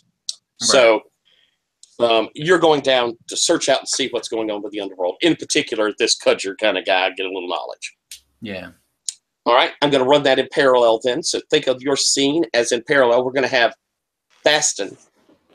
As this place has cleared out, the little study, you're beginning to meticulously go through things, right? Bastion, I prioritize, list, examine. Bastion's priorities at this point are, number 1, he is concerned about the Lord Hopline, right? Hopline. And that ties into both missions at the moment, which are, he is the one that wants certain documents or elements out of the study. And also I am aware of certain conspiracies with regards to the treasury that he's involved in. And I want to find any sort of documentation or things that our Lord and Father has held in reserve to protect himself from such an individual. I'm assuming that they're probably one and the same. So again, I'm not entirely certain this is paperwork he's looking for, but that's where I will begin. So we'll start by scouring the study, cataloging everything that exists in there. And then if I find nothing, then I will start scanning for energy and any other sort of undetectables. So I think what I'm going to have you do is looks like you're going to do a kind of be searching around. I'm going to have you do a roll. Would you like to do it off of that automaton side or the wondrous side? I think it makes the most sense to do it off of the wondrous side because I'll be using sensors. Sensor seems to make the most sense in this particular instance. So wondrous sensors scan, and then possibly wondrous sensors scan and energy. For detecting any sorts I like of that. I like that. Why don't we do? I think let's go ahead and do the big one. You know, do your max out what you're trying to do Okay. first. So it's your wondrous sensors, scan, which is 2, And energy. and energy, giving you 5 dice unless you wish to add some of your own. At this point, I don't think that gives me 5 dice. You know what? I am going to throw in one of my own dice just for. I'm going to remove these. And remove that one. So I will pull up my 1/6, and then I have 5 dice. Okay. And I'm going to submit for the 5 dice. And let's go ahead and make my color green because that's my color. Submit. And then, Ooh, I need to roll selected, Mm-hmm. which comes up odd. Still, it's 4. Still, that's 4. So yes, you begin scanning around, going through, opening. You know, Cataloging, examine. right. Catalog, examine. As you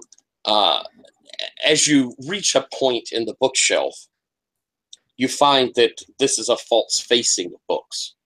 It swivels back to the side, where you find a safe, but it's within your immediate thoughts of what that combination would be.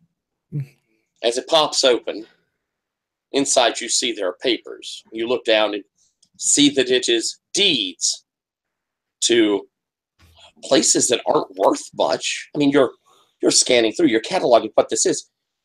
These are poor neighborhoods, orphanages, a couple of cases. But they are all deeds of low worth, but in poor places. And again, there's 3 orphanages out of these 5 properties. Are they occupied orphanages? Yes. Operational. Yes. And you could looking at it, he's had them for 8-10 years. I'm going to try to access my memories, my fragmented memories from my father. We'll get to that in a second. I would like to, because I'm going to give you a chance to have a think or Smash two.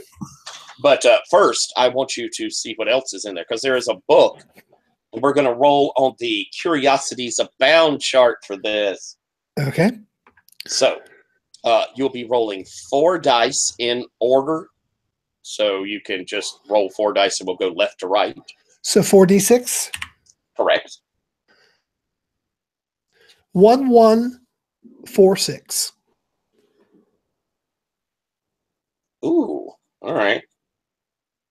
On our chart, that would mean you found a collection of occult trinkets worth, what'd you say, 6-6? Was that the last? Yeah, 1, 1, 4, 6. Oh, 1146. Collection of occult devices that are worth 18 crowns themselves. But all of them, as you're looking at them, seem to have this, they are almost like holy symbols. They are clearly items of power that are put into this book. And as you're looking at it, they have a very water orientation to them. They're in a strange mystic language. You've not studied magic, but it's, it is this strange, potent spell book, probably, is your thought. Now, I would like for you to, as you're thinking ahead, as you begin looking through this book, what is it that comes to your mind? What does it say to you as you're holding it? As we come back to you, Tertius, why don't we roll up for you, trying to speak to these folks and see what information you can garner. Mm-hmm. So, well, I think my first stop would probably be the Red Petal, a Lotus Den, the highest end or one of the highest end Lotus Dens in town, and probably the place where, if Scurlock went anywhere to smoke socially, it would likely have been here. And that's perhaps why he's so broke. But fortunately, right. I've brought my own, and I kind of picture this place as like a really out of the way like basement place. You go through one unassuming door, turn left down a hallway, and then you head down the stairs, and you kind of enter into this room where these pretty, finely attired men and women are just kind of lounging and smoking. And as I walk in, it's quite possible that I recognize a couple people in the room. My first course of action is going to be to, find someone probably a bit older, someone of Scurlock's, age and possibly of his acquaintance. Maybe talk to a couple people and see if I can find someone who might know anything about his criminal dealings.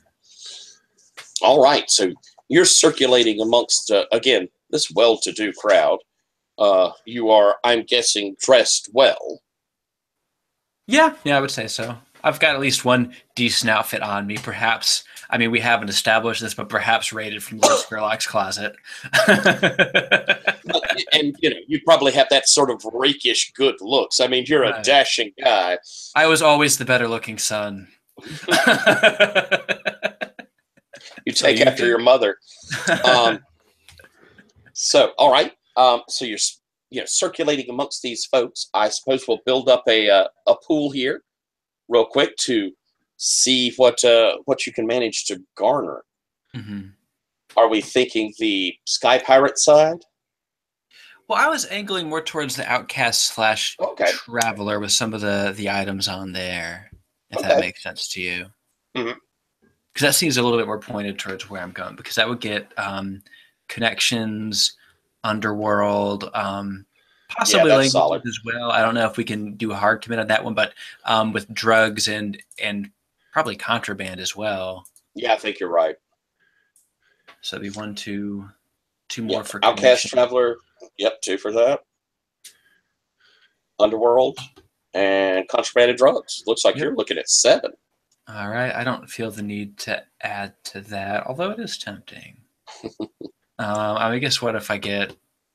You know what? I'll add 1 to that because I'd like to point towards superb if I can get there. So that'll get me 8 d6s, and let's roll those out.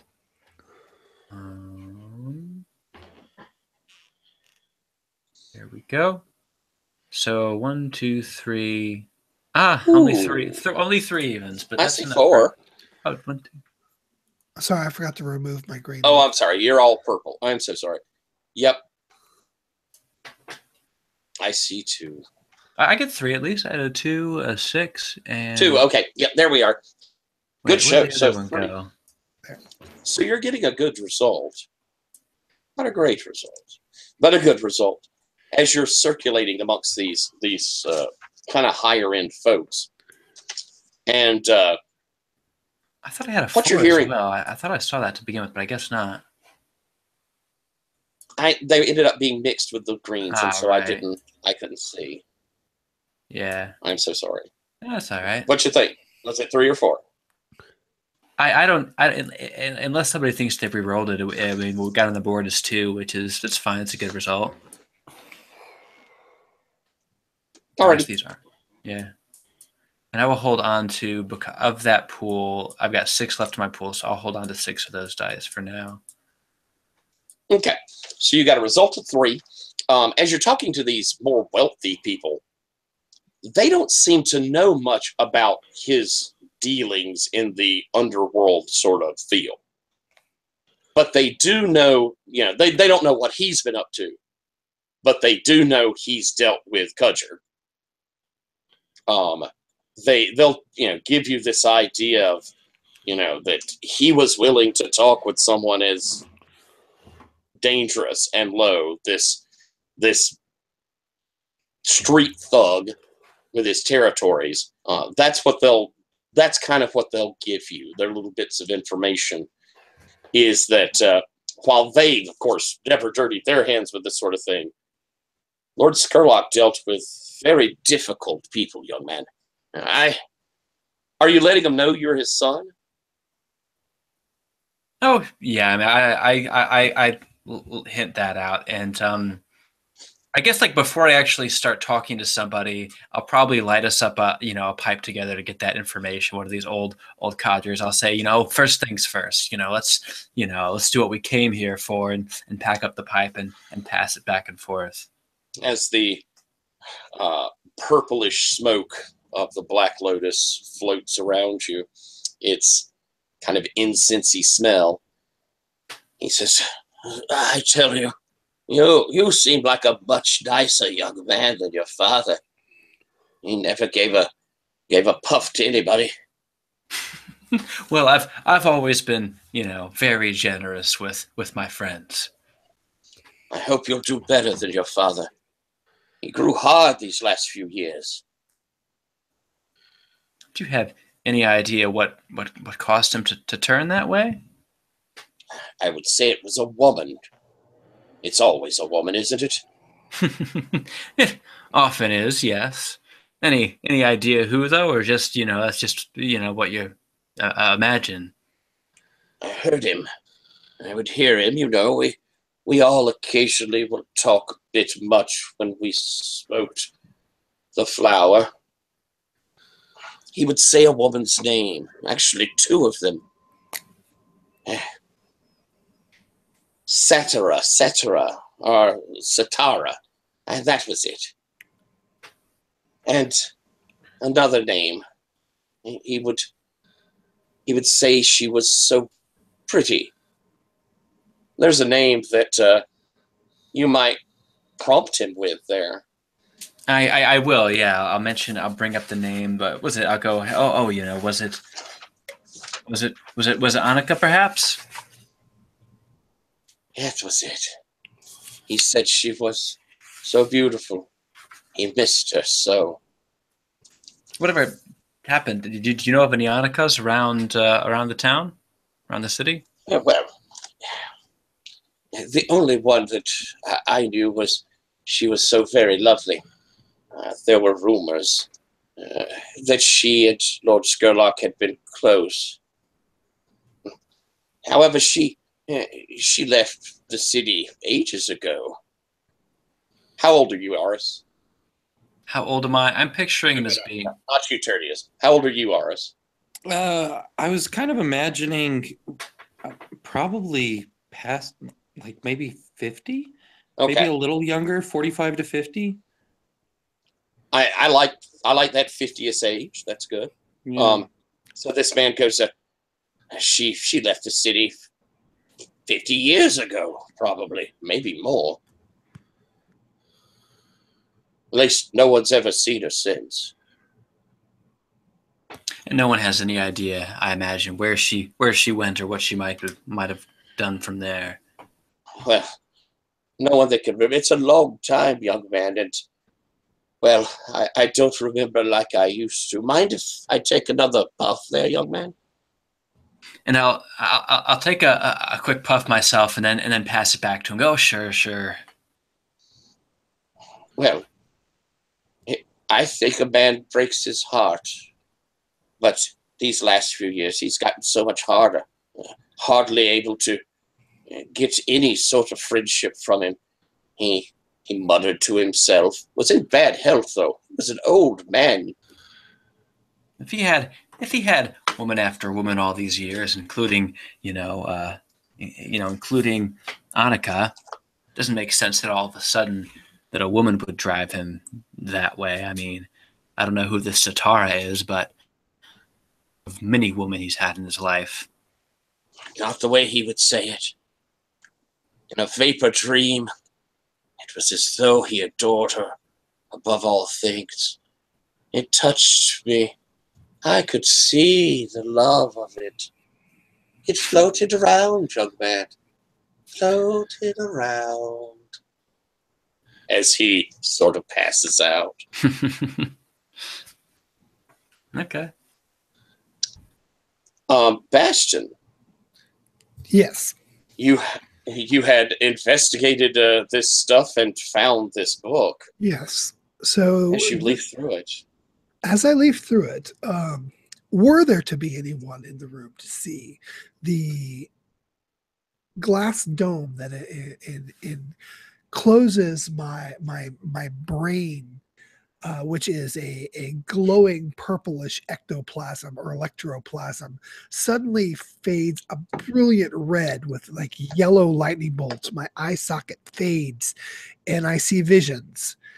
I see a withered old hand tracing lovingly across the book. I see an old crone smiling from under a cowl, her hand extended as several coins drop into her clutches. I see several young women child, urchin-looking girls, the old hand pointing, that will do. I see the young urchin child sitting at a sumptuous table with Jesmond serving a drink as our Lord Father starts up a phonograph. I see dark candlelight flickering off water. I see a domed chamber.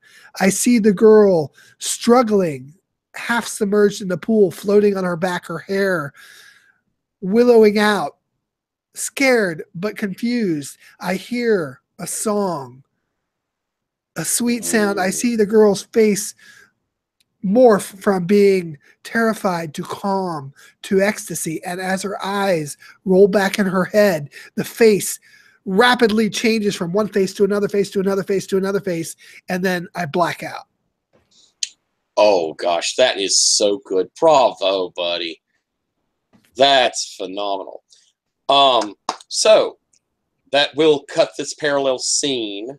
Sound good? Well, or Michael, is there something deeper you need to go with from yours? Not from where we were, no. Okay. So we're going to cut this parallel scene. Looking at your keys real quick, guys. Did either of you hit your keys? I think you might have.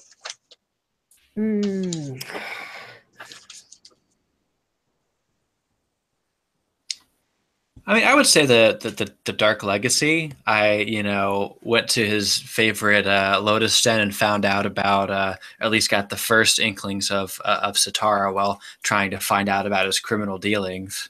I think I can go with that. Do you feel like you were indulging your vice, or were you being kind of staying above getting all fucked up? I don't think it became a problem for me necessarily. I mean, I did literally try to put it before other concerns. So I would push it even if it didn't seriously inconvenience me in this case. And it was you could have got that information another way. You happened to get some Black Lotus while you were at it. Right. I happened to be the first place I went to after, as soon as we'd done our official business was the Lotus Den. The first thing I did once before I talked to anybody was to offer some to give myself an excuse for it. So I think so too. I would turn that one as well.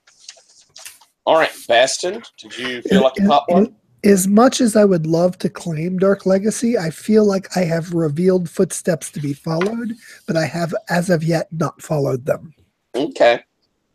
So this was more just seeing it. You have not had that chance to make a conscious choice. Yeah, I think I believe I have revealed darkness that could be followed, but I don't feel like I can justly say that I have followed it.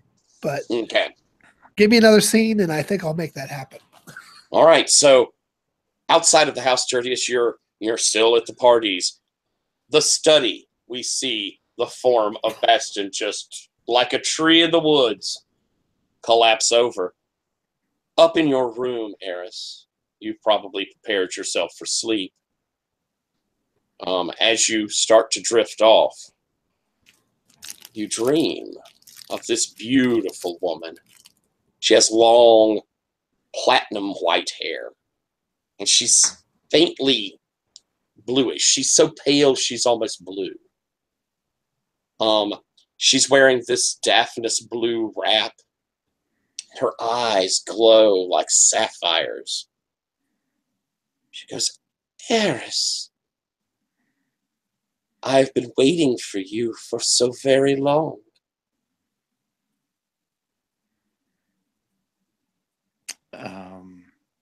I think he would be so stunned he wouldn't be able to speak, even in his own dream. Your father, he had turned away from giving me purpose, but you're younger, more vibrant, and I have so many things I can show you. Anything you need. Come down to me Seek me. I am beneath this place.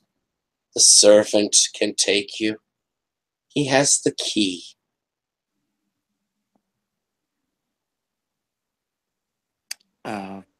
Guide me. I'll be there. I'll come. You will come. And, your sleep, you're sort of wrapped up. You can hear water around you and you feel warm. But at the same time, it's almost like you can't breathe. And you come awake as the sun is rising. And Chef, I reach for the gin I keep on my bedside table. Excellent. Gentlemen, as the night, as you finally lay down in your room, it's going to be a big change, what's going on here. And so you are trying to rest before, having to surge back up and see another day. As you're drifting off to sleep, you hear that singing from down below in the basement. What do you do? I think that, for a while, he tries to completely ignore it, puts his pillow over his head and rolls around for a while. And then he's just he can't get out of his head. It's got him all on edge. So he'll get up and he'll start making his way down towards there. As you move through the house to that little stairway hidden away at the back of a parlor, down the stone stairs, the air begins to become musty, wet. And you found that your hand has, kind of slid inside of your pocket. And that's when you realize that you've had the Lord's signet ring. Since he passed, you had taken it so it could be given to the next Lord. But as you run your fingers across it in your pocket, it's warm. Yeah, he'll take it out and kind of admire it for a minute, and he'll go to put it to open it. As you move up to the back end of this door, as you see where this signet ring can go in, and as you put your hand to it, you try and fit it in to turn. This cold washes over you. There's the sound of water and waves. Pressure falls upon you. You are no Scurlock. You bring me one of them, servant. Bring me one of them now. And you collapse back. You should take a condition. And by the way, Bastion, you also should take a condition. Okay. Looking at the conditions, choose which of these you think is appropriate.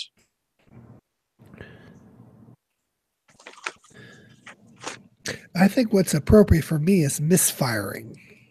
Ooh, I like that. All right, so mark that down. And for you, Kyle, what do you think for Jedmund?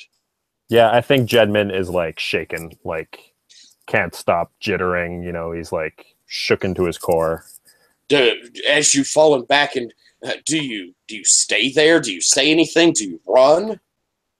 Yeah, I think this has probably brought back some pretty vivid memories. And yeah, he just hightails it. He does not obey. He doesn't go get another one, but he goes back to his chamber and hides the key in a really good spot and just All right, so the signet ring, which you used, you've put it away in your chambers and hidden it. All right. Morning will come, and I am so sorry, guys. I've been sucking down these lozenges. I need 3 minutes so I can get something new to drink. So I'll be right back. Perfect. Well, it's nice to meet you guys, by the way. Yeah, yeah. Have you been on the Gauntlet a long time?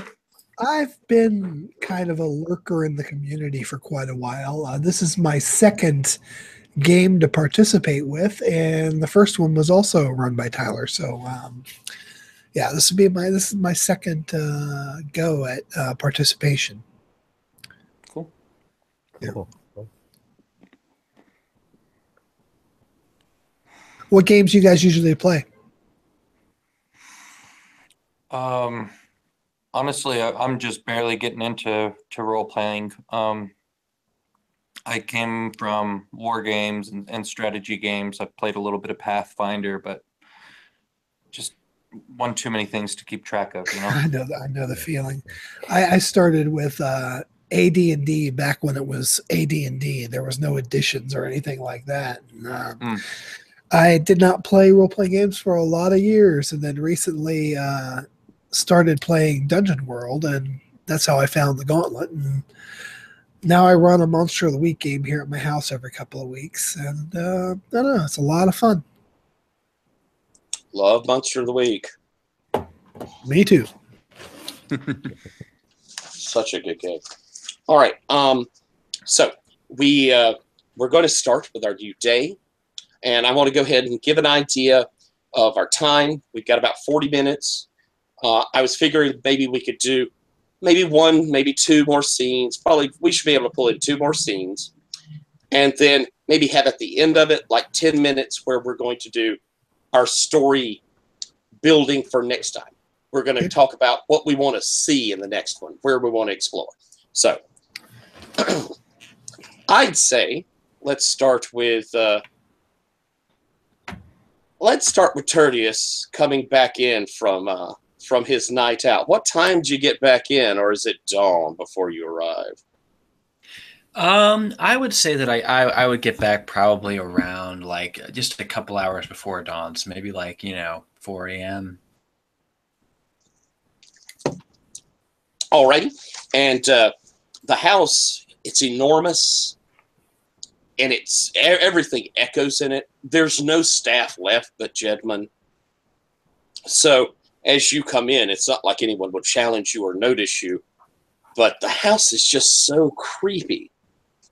It, just the way everything echoes, and you would swear as you're walking around, you occasionally can just hear the faintest bits of like a woman singing, but it has to be the breeze.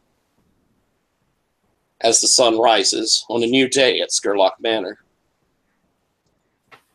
Eris, are you an early riser? I think since I've been so privileged throughout my life, I do rise early, but I don't do anything. Maybe sit and look through a book. But until Jedman's up, like, I'm not having breakfast. I'm just lounging. Gotcha. And Jedman, I'm guessing you still wake up early. Oh, yes. Yeah, definitely. A lot of Where's stuff to do. Where's the first, what is the first thing Jedman does in the morning? Normally, I imagined you would go take coffee to Lord Scurlock, and it sort of strikes you, a little bit. You'll never be doing that again. Right.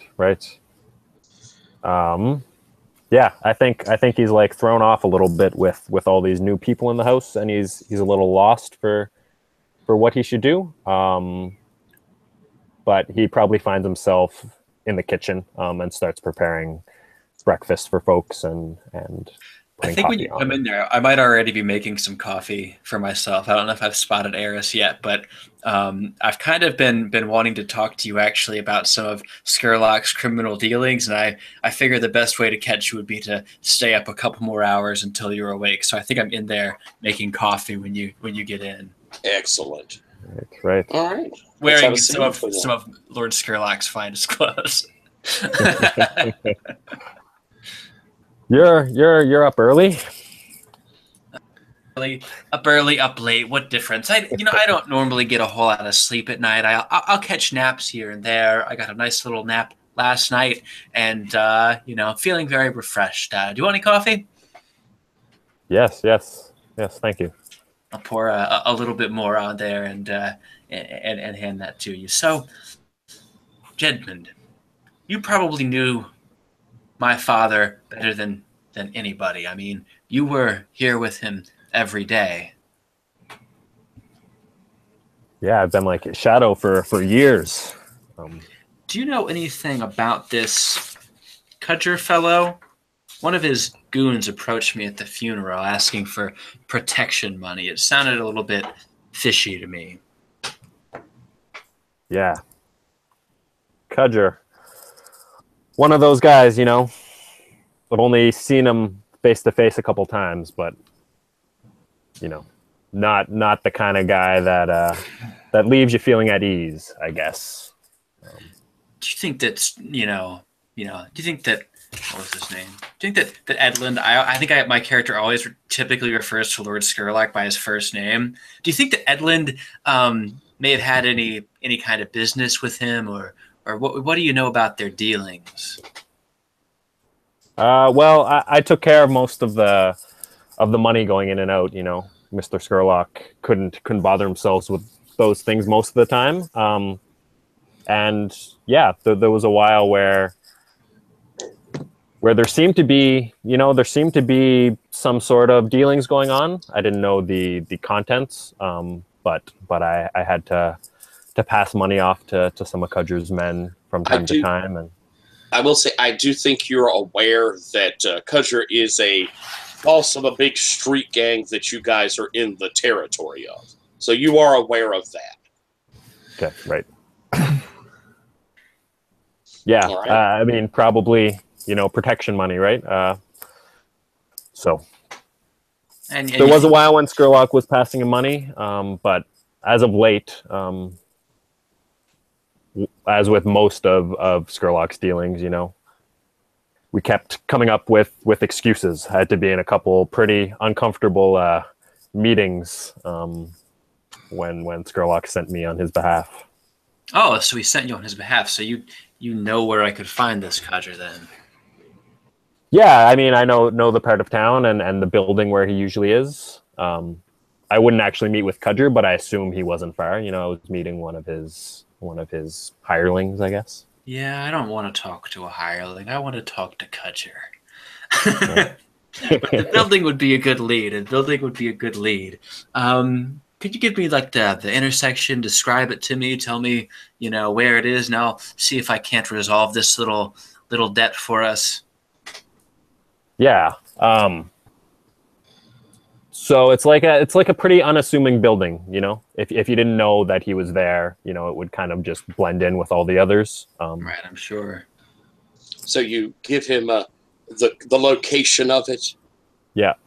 All right, you're well aware that there are these thugs there, but surely little Lord Tertius would be able to handle dealing with those sorts.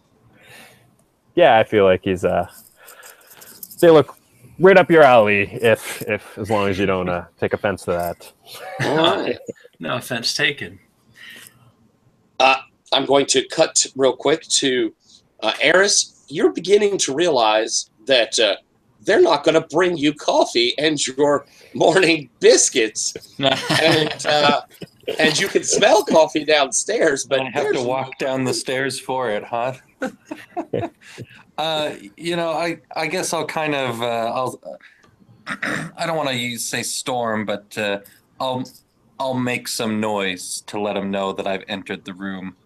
And well, as you're coming down the Sure. stairway and past the study, you look in there and you see the form of Bastion just laid down on the. Yes. Can I correct that a little bit, because I've had some ideas about what I'm doing. So actually, what you'll see is as he's coming down the stairs, he will hear harpsichord music coming from the West Wing's ballroom, and it is Lord Scurlock's favorite song being played. So Bastion was really only down for a short period of time. All that flashed in like microseconds in his brain. However, for the entire evening, Bastion has been wandering around the house, having flashes of memories from Lord Scurlock as his brain dome has faded from that bright red back to a blue. And if you go into Okay. the ballroom now, he's sitting at the harpsichord with two sets of arms playing the harpsichord, with his head and his other set of articulating arms facing in the other direction, smoking a cigar, but he's not actually smoking. He's just like thinks that he's smoking it. Puts it to his mouth. And then his brain dome suddenly fades blue again, and it's like he seems confused for a moment. The cigar just drops to the floor. The arms fold back in, and he stands up and looks around, almost like he's embarrassed. All right, you see this as you're coming by, Eris.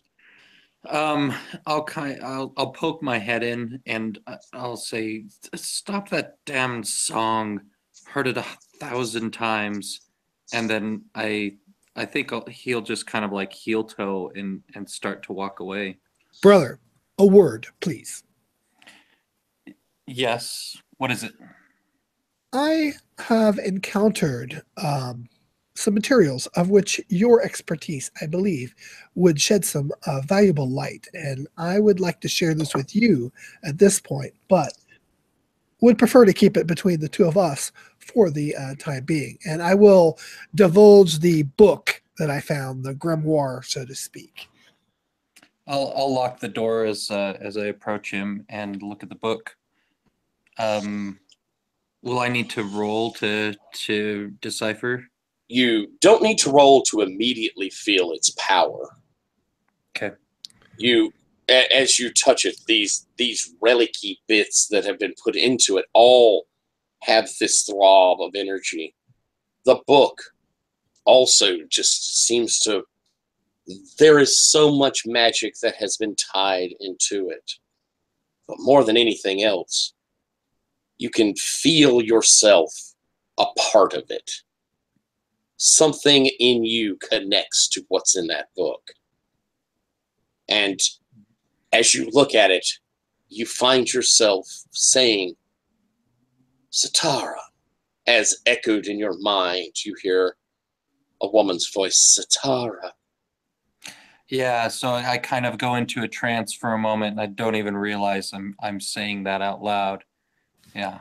And then when I snap to and I say, "Where'd you find this?" In the study, I believe this may be one of the elements with which Lord Hopline has been or was seeking to acquire. Although I have yet to puzzle out how this relates to his relationship with our father.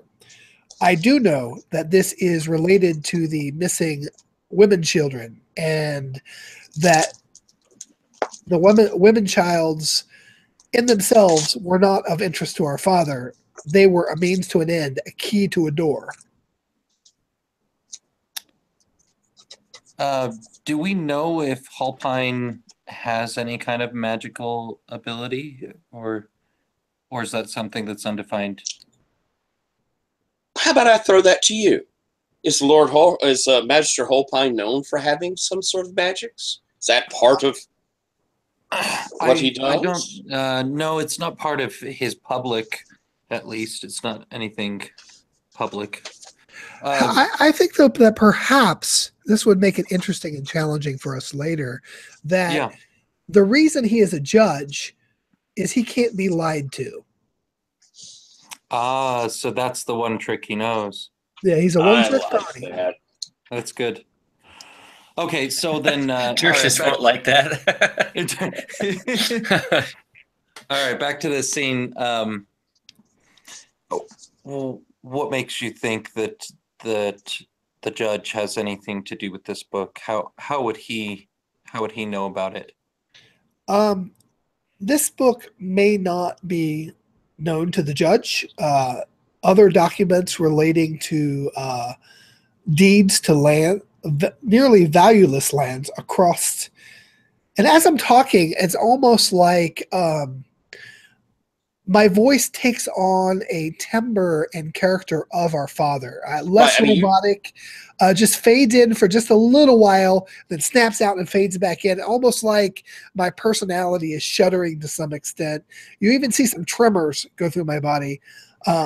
But our father has invested in several properties around the city that seem valueless, but I suspect have interest for our dear Lord. I hate As when you you're- do that voice thing. As you're saying this, and for that moment you are so connected to Lord Scurlock, I'm going to call in your misfire. Okay. As you see a much younger Holpine, and you are feeling young and vital. I tell you, Holpine, it's not a very big deal. You make sure that I have all access to the orphanages, and I will support you with your own neighborhoods. I suppose voters are important somehow. I need the orphanages. You see Holpine go, well, sir, Lord, if that's what you need, your charitable influences are absolutely marvelous. I'm so very glad that you've taken this interest. Yes, young Holpine. I'm very interested in orphans. It pops back out. Okay, so Holpine helped him set up the deal. Okay. So is that something you're going to divulge, or is that Yeah, kind of do so. private information Yeah, still? I will. I think I've divulged. Yeah, I will divulge that. I'll explain everything I know about the deeds to the orphanages. Okay. What I know about the orphan marm, or whatever you call them, the nun, being bribed to give periodically his choice of specific orphans, and on what schedule that I know, and that Holpine was instrumental in setting up these purchases, and his name is probably attached to those transactions. And I'm assuming at this point, through inference, that he is worried that his involvement in those missing children is going to come to light. That's nice. Very good. Well, Bastin, you do have uses. I will say that much. And I'm going to take off my my robe, silk robe, and kind of wrap the book in it. And I'm not going to try and decipher it here with Bastin present. I'm gonna skulk off into my room to take a look-see at it. As he's walking out, I will say, I will be very curious, brother, to know what ends were the means to. And so, yeah, good. So Eris, you head off as Bastion. You watch him go. Meanwhile, down at the kitchens, the two of you have been having a conversation, gentlemen. You have been getting together a bit of a meal for folks. As someone has tapped on the servant's entrance to the kitchen, tap, tap, tap, tap, tap. Which of you would go answer it? Well, if Jedman's busy, I'll answer the door. You head over, and in the rather dilapidated courtyard, you see an attractive woman.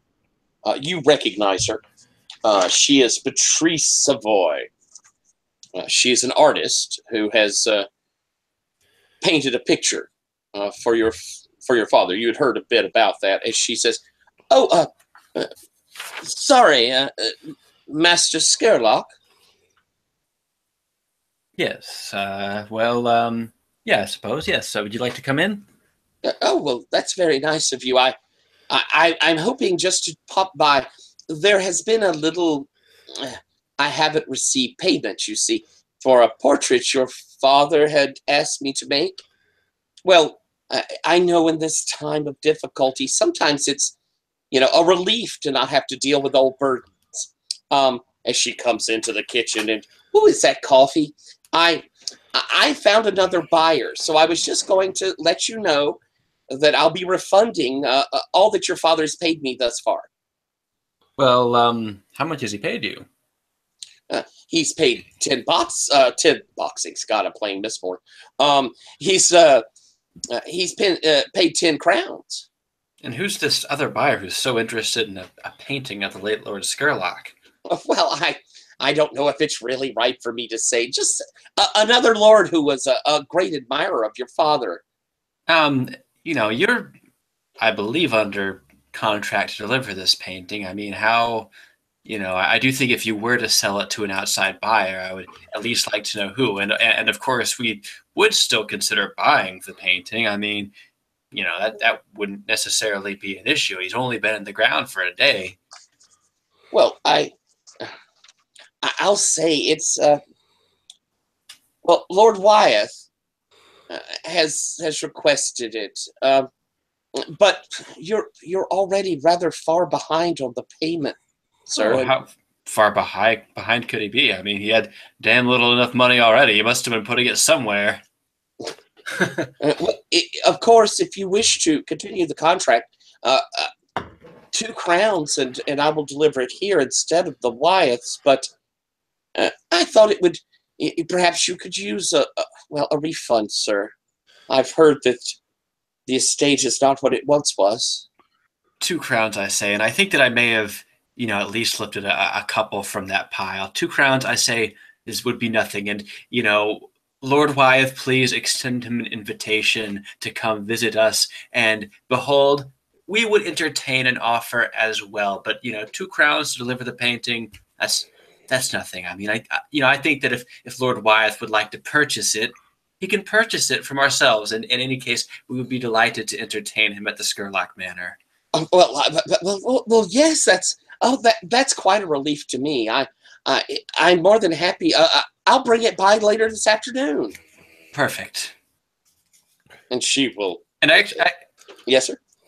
I think that maybe I hold off on. I'll pay her upon delivery. And I go, excellent. I pocket the 2 coins. I say, I'll pay you upon delivery. Oh well, of course, sir. I guess that's only right. This coffee is lovely. Can I have one of those scones? Oh, sure, please. As she takes it, Jedmund, you're certainly there watching as she scoodles on out the back door. 2 of your rather limited resources spent on this picture. Yeah, Terrace, I'm not sure that that's our best course of action. It's only two crowns, but if she refunds us the 10, that's 12 crowns. If she's willing to refund us the 10, think of what Lord Wyeth, who went behind our backs and behind the backs of the late Lord Scurlock, would be willing to pay for this. I think that we could fetch a much prettier penny from Lord Wyeth himself. Perhaps, but and I feel like we have bigger fish to fry. But Lord Wyeth might also perhaps know something interesting about Lord Scurlock. I've, heard at least rumors, maybe from Lord Scurlock himself, about this Annika over there. I think there's some connection between the 2 of them. And look, I think that we can get the money from Lord Wyeth. I'm just as interested in information why he might be interested in this. Look, he'll pay 10, 20, 30 coins. Who knows? We'll make him an offer at, 80 if it pleases you. Jedmund will he'll be like wringing his hands and like distressed by the whole thing and be like, well, yes, you probably know best, Lord Scurlock. I'll be sure to get the funds from the pot for when the young lady returns. As you say this, Bastion, you come walking in. What was just said? That you hear Jedmund go, well, two crowns. I'll pull that from the pot. Okay. 2 crowns. For what? For a very valuable painting that we can sell for much more. We already have an interested buyer who will be coming by, within the next 2 days, I imagine, to, come and entertain our offer. It is a painting of the late Lord Scurlock, and apparently Lord Wyeth is interested in the painting. rather than. And you have spoken to Lord Wyatt. As you say this into your head again, that bit of the name Wyeth, you're just filled with such love. The momentary picture of a perfect face. She's smiling at you.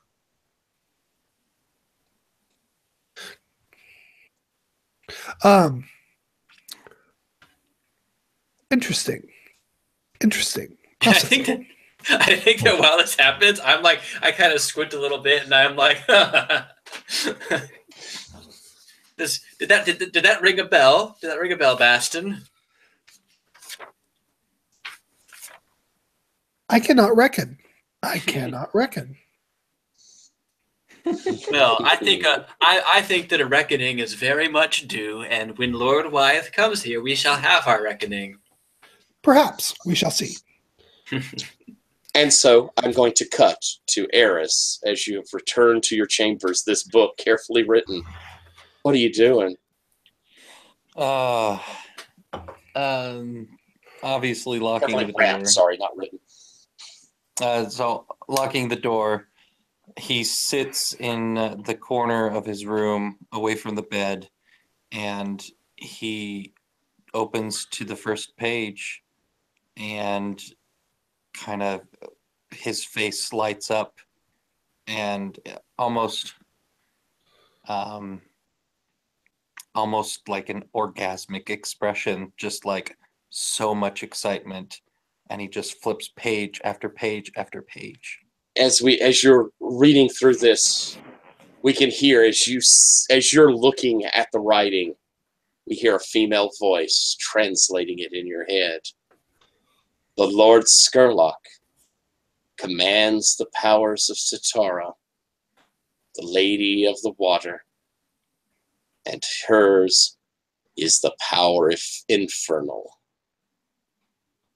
And as you smile, we're going to close our night session. Oh, awesome. Good job, guys. I want to hit real quick as we've reached the end of kind of some things maybe you'd like to explore with your character. And I'm just going to go down the line and just give a suggestion. I'll write them down and we'll try and play it into the next one. But I hope y'all had fun with this, because I think this is a neat little game. Absolutely. Yeah. It's very interesting. Cool. Kyle, what would you like to explore with Jedman? Yeah, I mean, I guess the first thing that jumps to mind is like all of the like dark things that Jedman has done over the years, and like the guilt that's kind of like festering down there. I feel like that's probably something that's going to play a big role in like how he turns out in the story. Cool. So would you like for me to kind of push on these hidden sins, these, make it a little dark for what's going on with you? Sure. Yeah. I think I would play that. And I think, also at the back of his mind, I think Jedman's going to try to, leverage some of these connections that he's made over the years to try to, retire, I guess. Get out of this. I don't blame you. Yeah. All right. So I'll work with that. Rob, what do you think about for Bastard? What do you want to see from him? Well, I can tell you what his priorities are at the moment. He's interested in what Lord Scurlock was up to with the singing lady and the missing children, as to what benefit he was getting from it. Right? It's clear in Bastion's mind that he's not like a serial killer. He's not out killing children for no reason, or young women for no reason. He's using them as a tool. And for that to be true, he's getting something, he's doing something. And I've set my brother on the path to reveal that information. So that is the path there. So while that seed has been planted and I'm waiting for it to bear fruit, in the next session, my primary objective will be to gather more dirt on Hopeline. I feel that I have a clue in the fact that he is afraid of his involvement coming to light. However, I do not feel that that is sufficient leverage to gain power over him. So I will be exploring those options, trying to gain power over the magistrate, and also possibly investigating the goblin tough guy. The underworld guys, okay. Yeah, because there may be information in that quarter, or they may have services that can be rendered to achieve my ends. Cool. As for long term, I think what I would like to see happen to Bastion is possibly there is a plan by Lord Scurlock to insert his own consciousness into Bastion, and Bastion's going to end up in the long run having to fight that to retain his own identity. I love that. That's kind of like where I'm leaning with that. But at the end, I would like to see Bastion slowly morph from being a logical construct to actually developing emotions, becoming more human. But I don't want being that to a real happen. Boy. Yeah, being a Pinocchio syndrome. Yeah. So that's kind of where I am with Bastion. Excellent. I love that. I think there's a lot of cool play with that. So excellent. I will try and take that into consideration. All right. Michael, what do you think Tertius is, where do you want to push him? Well, there's definitely the angle of pushing those underworld connections and seeing what I can find there. I can almost picture myself bringing Jedmund along as well, because I'm interested in him, or, you know, if I see that Tertian is interested for a couple of reasons. One, that he actually had this close relationship with Lord Scurlock, that to me is like untainted by other things. Like, I think that Eris, like, we've got kind of a rivalry dynamic. And I am probably a little bit weirded out that by Bastion as well, through his robotic nature and like speaking in Lord Scurlock's voice, especially, I find probably a little bit jarring. Whereas, like, you know, Jesmond has such an untainted and pure relationship with my father that, you know, I think I kind of want I kind of subconsciously want to impress him and might end up bringing him along for that. Excellent. All right. And Eris? You think, Spencer? So definitely my next move is going to be go down. Is it the canals? Is that what it's called? Under the house, and try and make contact with this demon. And I think other than that, what I want to do is I want to position myself to become the Lord. And even to the point of maybe trying to play my brothers off of one another. Because I think what Aris has lacked to this point was the confidence, because his father always kept him out of the loop. And nice. So with the full power of the demon behind me, I think that's excellent. Okay. So looking across this, I'm going to give just a little summary and see if how folks feel about this. It sounds like we have our crew looking into Holpine and figuring out his place in all this and getting him off our backs. Maybe using him to our benefit, or at least some of your benefit. He is the Magister, and for our little bit of meta, he could be the final arbiter if no one can arrange on who's the Lord. Along with that, we have Sitara down below, who several folks have had some thoughts to. We know, we've at least heard, that it requires the signet ring, which is currently hidden away, and it requires a Scurlock at the very least to use it. Perhaps even the Lord Scurlock himself, as the book seems to mention, the Lord Scurlock controls Sitara. That may not be the same as a Scurlock with the ring. We have the underworld connections, which are going on, and we have them both as a threat and as a potential something to use.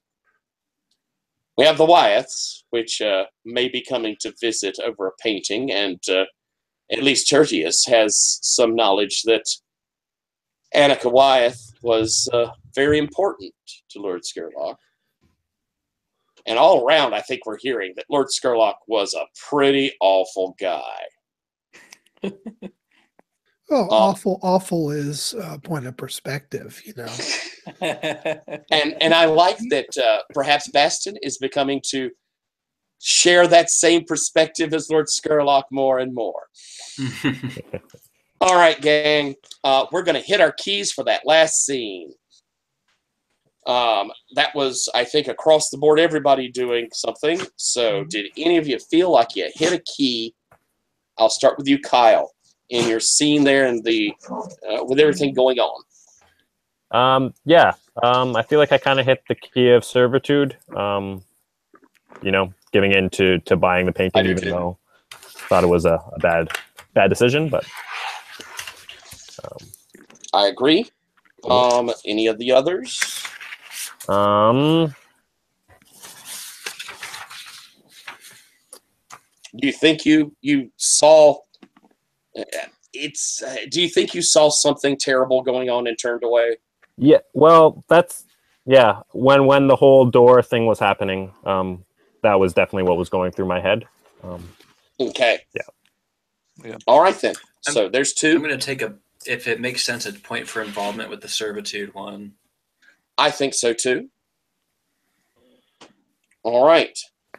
We'll go down. Bastion, did you have one? Yeah. And with people involved? I'm actually going to try to go for two here, in that the Dark Legacy, I have opened several doors to following in Lord Scurlock's path, one in the form of potential blackmail of a lord, and the other in leading my brother down the path towards uncovering this ritual or whatever it is that's going on there.